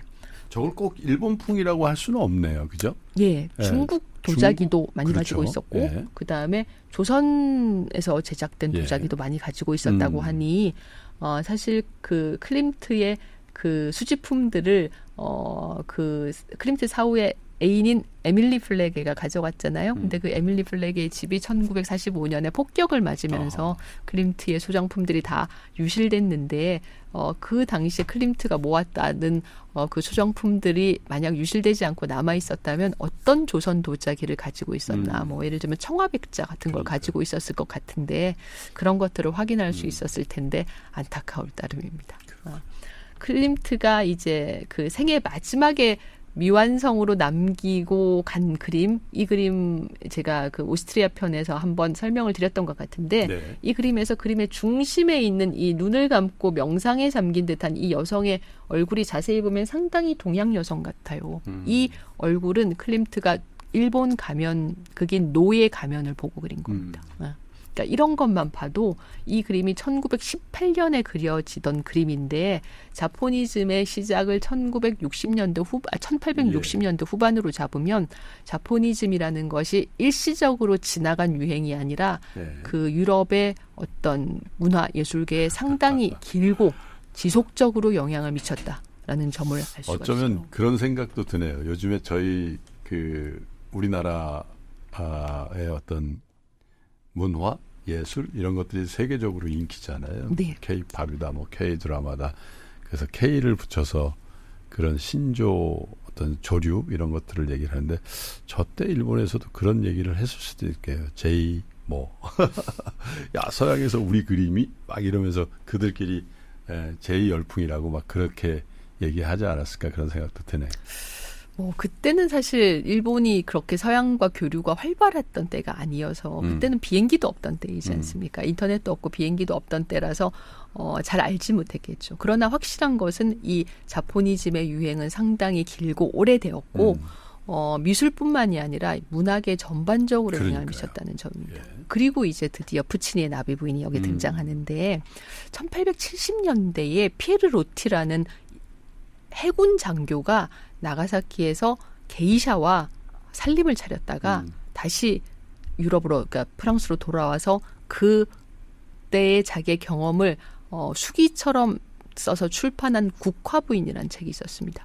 그 책은 굉장히 큰 인기를 얻었어요. 왜냐하면 아까 말씀드린 것처럼 자포니즘이 굉장히 광범위하게 인기를 얻고 있었다고는 하나 실제로 일본에 가본 사람은 거의 없었기 때문입니다. 극소수의 상인과 극소수의 해군만이 일본을 방문할 수 있었겠죠. 그래서 그들이 경험한 실제 일본에 대한 경험은 늘 대중의 궁금증을 자극했는데 그 피에르 로티라는 여성은 심지어 일본 여성과 함께 살기까지 했잖아요. 그들이 늘 궁금해했던 일본 여자와.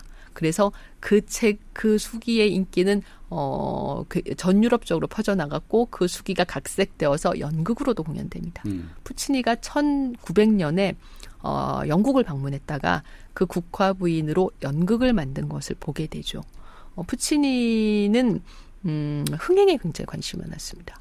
그래서 제가 처음에 이 강의를 이 대담을 시작할 때 맨 처음에 한 이야기 왜 일본이었을까라는 점에서 일단 이국적인 소재를 선택하는 데는 큰 무리가 없었을 것 같습니다. 왜냐하면 그 당시에 오페라라는 장르는 주로 이탈리아 작곡가들에 의해서 창작이 됐지만 그 오페라 작품을 소비하는 그 청중은 전 유럽에 퍼져 있었습니다. 그러니까 우리가 할리우드에서 영화가 생산될 때 미국만을 그 대상으로 하는 것은 아니잖아요. 할리우드이 타겟으로 잡는 관객층은 전 세계잖아요. 그것과 마찬가지로 오페라의 타겟 관객도 전 유럽이었기 때문에 오히려 오페라 작품들은 이탈리아를 소재로 하고 있는 작품이 드물어요. 예를 들면 라트라비아타 같은 경우는 프랑스 이야기다. 라보엠 같은 경우도 파리의 보헤미안. 그렇죠. 이런 식으로 그리고 또 베르디의 일 트로바토레 같은 경우는 스페인이 무대. 이런 식으로 전 유럽의 관객들이 봐야 했기 때문에 그 무대가 이탈리아가 아닌 여러 다양한 세계를 무대로 하고 있었는데 푸치니는 원래 흥행에 관심이 많은 사람이었기 때문에 이 국화 부인의 연극화된 작품을 보고 이 작품은 대중에게 인기를 끌겠다라고 판단을 한 겁니다. 이때 푸치니가 이 작품을 작곡하기 위해서 이탈리아 일본 대사관을 통해서 일본 민요 레코드를 받았답니다. 또 그 당시에 이미 유럽 무대에서 활동하던 일본인 소프라노도 있었다고 해요. 실제로 저 나비부에도 출연을 했나요? 그 일본 성악가들이? 그것까지는 제가 모르겠습니다. 그런데 아무튼 그런 식으로 상당히 일본풍을 본격적으로 넣기 위해서 고심을 했고 작품의 줄거리는 정말 누가 봐도 제국주의적입니다. 어떤 내용인가 하면 핑커톤이라는 미국인 해군 장교가 일본에 머물면서 초초라는 뜻은 나비라는 뜻입니다. 그래서 그 초초상이라는 15살짜리 일본 게이샤와 결혼을 해요. 그런데 결혼을 할 때도 이 핑커톤은 이 결혼은 그냥 장난이고 나는 진짜 결혼은 미국에 가서 미국 여자랑 할 거야 라고 그게 시작될 때 딱 얘기를 해버립니다. 그리고 나서 이 초초상과 결혼을 하는데 초초상은 미국 남자랑 결혼을 했다는 이유로 가족들이 다 그녀를 버리면서 가족들과 의절하게 돼요. 이렇게 해서 1막이 끝나고 2막은 3년 후가 되는데 이제 3년 후에 18살이 된 초초상은 가족들에게 다 버림받고 스즈키라는 하녀와 함께 그 핑커톤과의 사이에서 낳은 아들을 키우면서 그 핑커톤이 돌아오기를 기다립니다. 그들이 살고 있는 곳은 이제 나가사키인데 거기서 유명한 어떤 갯날이라는 아리아가 나오거든요. 근데 그 어떤 갯날의 내용을 들어보면 이렇게 맑은 날에 저 나가사키 항구에서 그 남편을 실은 배가 들어올 거야. 그러면 나는 몰래 숨어야지. 라는 식으로 좀 어이가 없을 정도로 진짜 18살짜리 소녀의 감성을 담고 있습니다.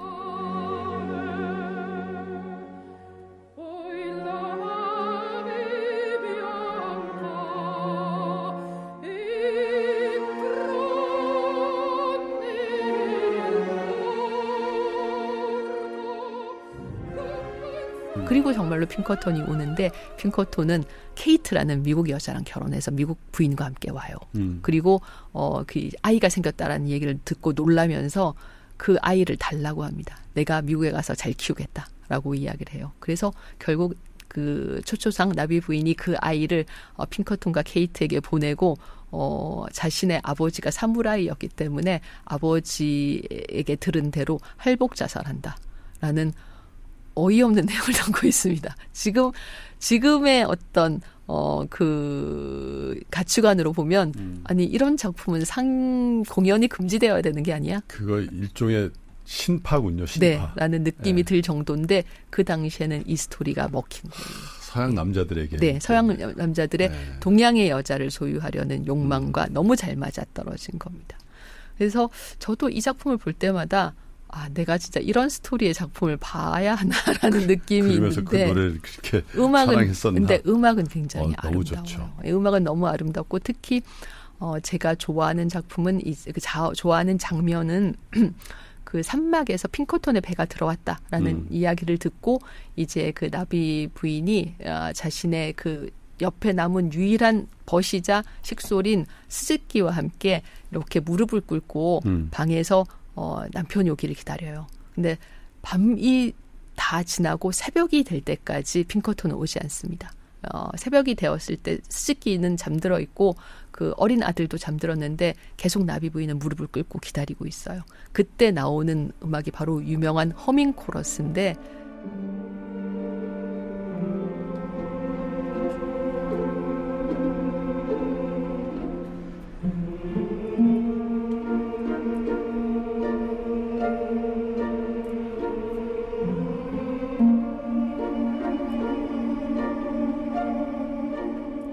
어찌 보면 동양 여자에 대한 서양 남자의 환상을 담고 있는 장면이지만 그 음악 자체는 너무 탄미적이고 아름다워서 뭔가 이율배반적인 느낌을 받으면서 그 작품을 보게 동양 돼요. 여인의 입장에서도 네. 그 음악의 아름다움은 거절할 수 없고 네. 또 그 스토리라인은 용납할 수 없고 네. 그런 거네요. 예, 그래서 네. 실제로 이 그러니까 지금은 사실 더 이상 그렇지 않은데 그 동양인 소프라노들이 1900년대 중반 후반에 이제 그 유럽의 극장에 진출할 때 이 나비 부인 역을 많이 했고요. 기억을 하시는 분이 계실지 모르겠는데 한국 소프라노 중에 한국 성악가 중에 최초로 그 이탈리아 라스칼라 무대에 진출한 가수가 메조소프라노인 김항남 씨인데 네. 김항남 씨가 1985년에 이 나비 부인의 스즈키 역을 맡아서 한국인 그렇군요. 소프라노로는 최초로 라스칼라 무대에 예. 올랐습니다. 예. 그런 식으로 우리나라 가수들과도 좀 연관이 있는 작품이죠. 이 나비 부인은 첫 번째 공연에서는 흥행에 실패했지만 작품이 좀 너무 이막으로 이루어져 있어서 너무 길고 지루하다라는 평가가 있었어요. 그래서 작품을 대폭 수정해서 다시 재공연을 브레시아에서 했는데 브레시아에서의 재공연부터는 성공을 합니다. 이 작품이 또 제국주의적인 시각을 가지고 있어라고 제가 좀 이렇게 세모 눈을 하고 보게 되는 이유 중에 하나는 무엇인가 하면 1막에서 핑커톤이 부르는 온 세상을 지배하는 우리는 이라는 테너 아리아가 있는데 그 아리아의 첫 번째 부분에 미국 국가가 딱 나와요.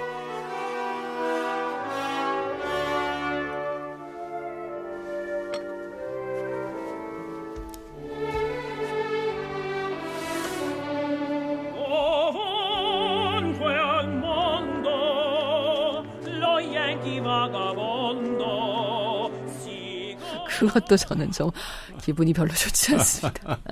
뭔가 그 19세기, 20세기의 제국주의적인 서양인의 시각을 보여주는 작품이죠. 그러나 이 작품이 굉장히 인기를 얻었기 때문에 네. 나중에 푸치니는 1926년에 죽기 직전에 결국은 마지막 부분을 완성하지 못해서 미완성으로 남긴 투란도트라는 작품을 다시 작곡하게 되는데 이 작품의 무대는 고대 중국입니다. 그래서 신비스럽고 냉정한 투란도트라는 중국의 그 공주를 칼라프라는 그 왕자가 결국은 자신의 것으로 만드는 그런 내용인데 이 작품 역시 당시 그 서양인들이 어떤 식으로 동양을 보았는지를 보여주는 그런 작품인 것 같고 역시 흥행에는 성공했습니다.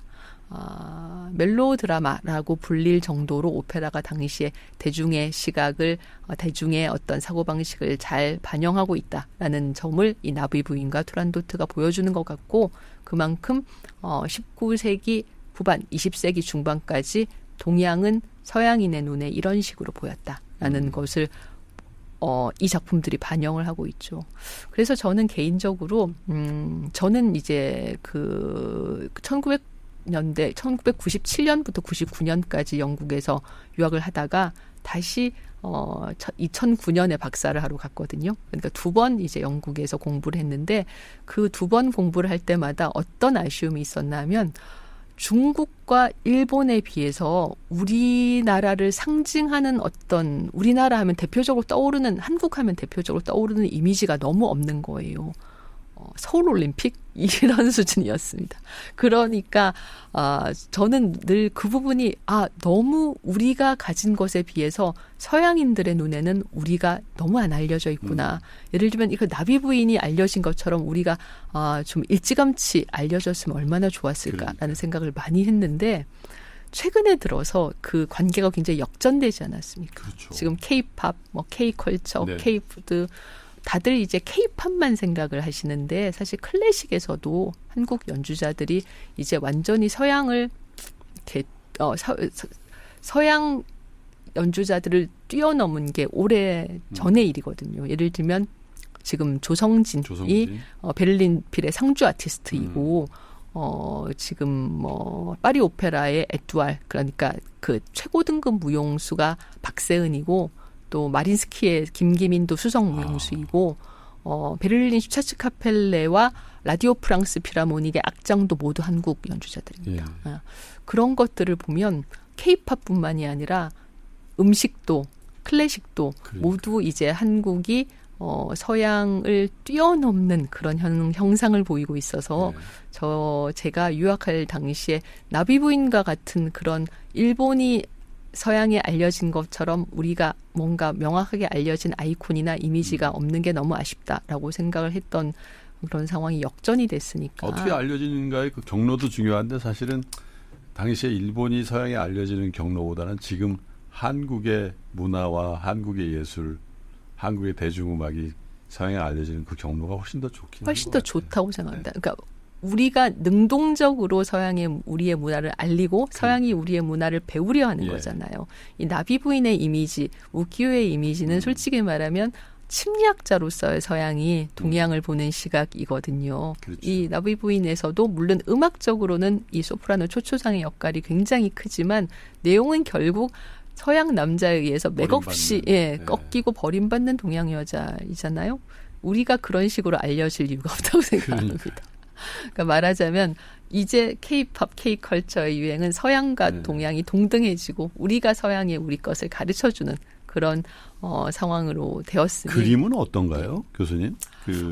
이번에 그림이라는 이 예술의 큰 하나의 그 장르인데 그림이 세계적으로 어떻게 인정받고 있는지에 대해서는 이번에 그 영국의 테이트 모던에 그 갔을 때 그 이완 작가의 작품이 소장돼 있는 걸 봤고 그다음에 또 그 네덜란드 오테를로의 크릴로 밀러라고 해서 그 고흐의 작품을 암스테르담의 반고흐 미술관에 이어서 두 번째로 많이 가지고 있는 미술관이 있는데 그 크릴로 밀러의 야외 조각 공원에도 이완 작가의 작품이 소장돼 있는 걸 봤습니다.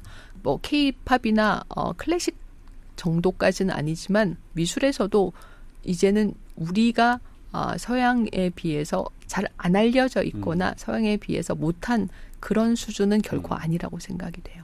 그렇군요. 특히 우리나라 서양화가 상당한 서양화가 분들이 파리라든지 또 유럽의 여러 도시들 또 뉴욕에서 그림을 공부하고 또 거기서 활동을 했던 것들을 기억을 합니다. 김환기 화백을 비롯해서. 그래서 물론 뭐 모든 장르에서 우리가 다 세계적인 그것도 욕심일 수도 있겠습니다만은 지금껏 우리 전원경 교수님과 꽤 오랫동안이지만 살짝 아쉬운 이 예술, 특별히 이 그림, 서양의 그림들을 공부를 하면서 우리 그림들도 미국이나 영국의 혹은 프랑스의 저 같은 유튜버들에 의해서 한국의 그림이 재조명받는 그런 영상도 좀 만들어졌으면 좋겠다. 더 많이 알려졌으면 좋겠다. 그런 바람도 가져보게 되네요. 일본 얘기는 이 정도 하나요? 네. 예고를 했는데도 아쉽네요. 아트 앤드 시티라는 그 프로그램을 제가 전원근 교수님을 잘 설득해서 여러분께 알려드렸잖아요. 그리고 저 스스로도 이 아트 앤 더 시티라는 프로그램을 기획하고 또 직접 진행하면서 무척 행복했거든요. 왜냐하면 여러분 그렇잖아요. 저희가 하는 사업, 일상, 또 뭐 투자, 또 세상살이가 유쾌한 일만 있는 것도 아니고 또 저 개인적으로는 그 시기가 좀 힘든 시기였는데 전원경 교수님과 함께했던 그 20시간 가량 되는 그 방송 시간이 저에게는 참 큰 휴식 같은 그리고 일종의 도피처 같은 그런 느낌을 갖게 하는 시간이었습니다. 아마 여러분들 중에서도 제가 느꼈던 그런 감정을 느끼신 분들이 굉장히 많지 않을까. 그래서 아마 모든 편, 이 10편 이제 일본 편도 이제 올려드리겠습니다만은 그 모든 편이 계속 시청자들의 사랑을 받으면서 시청 지표라고 하나요? 그런 것들이 계속 올라가고 있는 것들을 보면서 역시 좋은 컨텐츠는 반짝하지 않고 꾸준히 사랑을 받고 선전하지 않아도 우리 시청자 여러분들의 평가를 받는구나라는 그런 생각을 하면서 기획자로서 매우 자랑스럽기도 하고 흐뭇했습니다. 그런데 아쉽게 아트앤더시티란 이름의 코너는 여기서 막을 내려야 되겠습니까? 어떠셨어요, 교수님? 저는 어찌 보면 이 유튜브의 위력을 이 프로그램을 통해서 알게 된 것 같아요. 예, 지금까지 많아봤자 한 200~300명 정도의 수강생 또는 청중을 앞에 두고 강의를 했었고, 그렇게 작은 어떤 그 청중들과 교감하는 것에만 만족을 해왔는데, 이번에 아까 말씀드린 것처럼 네덜란드, 벨기에 예술 투어 가면서 정말 많은 분들이 저를 또 알아보시고, 재미있게 듣고 있다라고 말씀을 하셔서 큰 힘을 얻었고 열심히 해야 되겠다라는 생각을 했고요. 개인적으로는 이 예술을 사랑하고 어떤 예술에 대해서 더 알고 싶어 하시는 분들의 파이 자체가 너무 작지 않은가라는 아쉬움을 늘 갖고 있는데 그 파이를 좀 늘려볼 수 있지 않을까라는 희망을 이 프로그램을 통해서 또 갖게 됐습니다. 아까 김프로님이 뭐 개인적으로 이 프로그램을 통해서 위안을 얻었다라고 말씀을 주셨는데 실제로 예술이라는 것은 고통스럽거나 지루한 우리의 일상에서 저는 인생에서 뭔가 사건이 있으면 고통스럽고 사건이 없으면 또 인생이 지루하잖아요. 예, 그런 고통스럽거나 지루한 우리의 인생에서 우리가 위안을 찾을 수 있는 좋은 방법 중에 하나라고 생각이 됩니다. 뭐 여행도 갈 수 있고 뭐 봉사활동을 한다거나 또 뭐 운동을 할 수 있고 여러 부분에서 여러 방법으로 우리가 위안을 찾을 수 있지만 예술도 그렇게 우리에게 위안을 줄 수 있는 좋은 수단이라고 생각해서 그 부분을 항상 열심히 말씀을 드리거든요. 이렇게 예술을 알아감으로써 우리가 좀 행복을 느끼고 위안을 얻을 수 있는 거야라는 이야기를 많이 하는데 그런 부분에서 많은 시청자들이 또 공감을 해주신 것 같아서 굉장히 감사할 따름입니다. 그러면 계속 하셔야죠. 어떤 계획을 갖고 계신지도 살짝 알려주실까요? 지금까지 이런 도시들에 대해서 이야기하면서 많은 화가들이 등장했잖아요. 근데 그 화가들 한 사람 한 사람, 예를 들면 다빈치, 뭐 미켈란젤로, 뭐 카라바조, 렘브란트, 고흐, 뭐 클림트, 뭐 이런 화가들에 대해서 그리고 또 저희가 끝까지 또 요리조리 이상하게 피해간 화가들이 인상파 화가들인데 마네, 모네, 뭐 드가 이런 화가들에 대해서 사실은 그 부분에 대해서 제가 또 강의를 좀 잘 하거든요. 그 이야기를 좀 더 심도 깊은 이야기다라고 말씀을 드릴 수 있을 것 같아요. 그런 이야기를 해드릴 수 있는 기회가 오지 않을까 생각하고 있습니다. 저희 3프로가 또 기획을 해보겠습니다. 그래서 어떤 형태로든지 여러분과 또 다른 좋은 프로그램으로 전원경 교수님과 만나게 될 것을 예고해드리면서 정말 감사드리고요. 그리고 만약에 여러분 이 아트앤더시티를 뭐 이 댓글을 보면 3번, 4번 봤다는 분들도 꽤 많으시던데 제가 원래 이런 권유를 잘 안 드리거든요. 저는 이제 개인적으로 다 읽진 못했습니다만은 전원경 교수님이 쓴 3권의 굉장히 두터운 책이 있어요. 그 중에 한 권을 제가 다 읽었거든요. 예술 도시를 만나다인가요? 네. 그 다음에 2번째, 3번째 제목이 어떻게 되죠? 1권이 예술 역사를 만들다. 2권이 예술 도시를 만나다. 3권이 예술 인간을 말하답니다. 네. 저는 2번째 책을 다 읽고 이제 3번째 책을 시작한 입장인데 이 방송을 하면서 그 책을 읽으니까 정말 더 좋더라고요.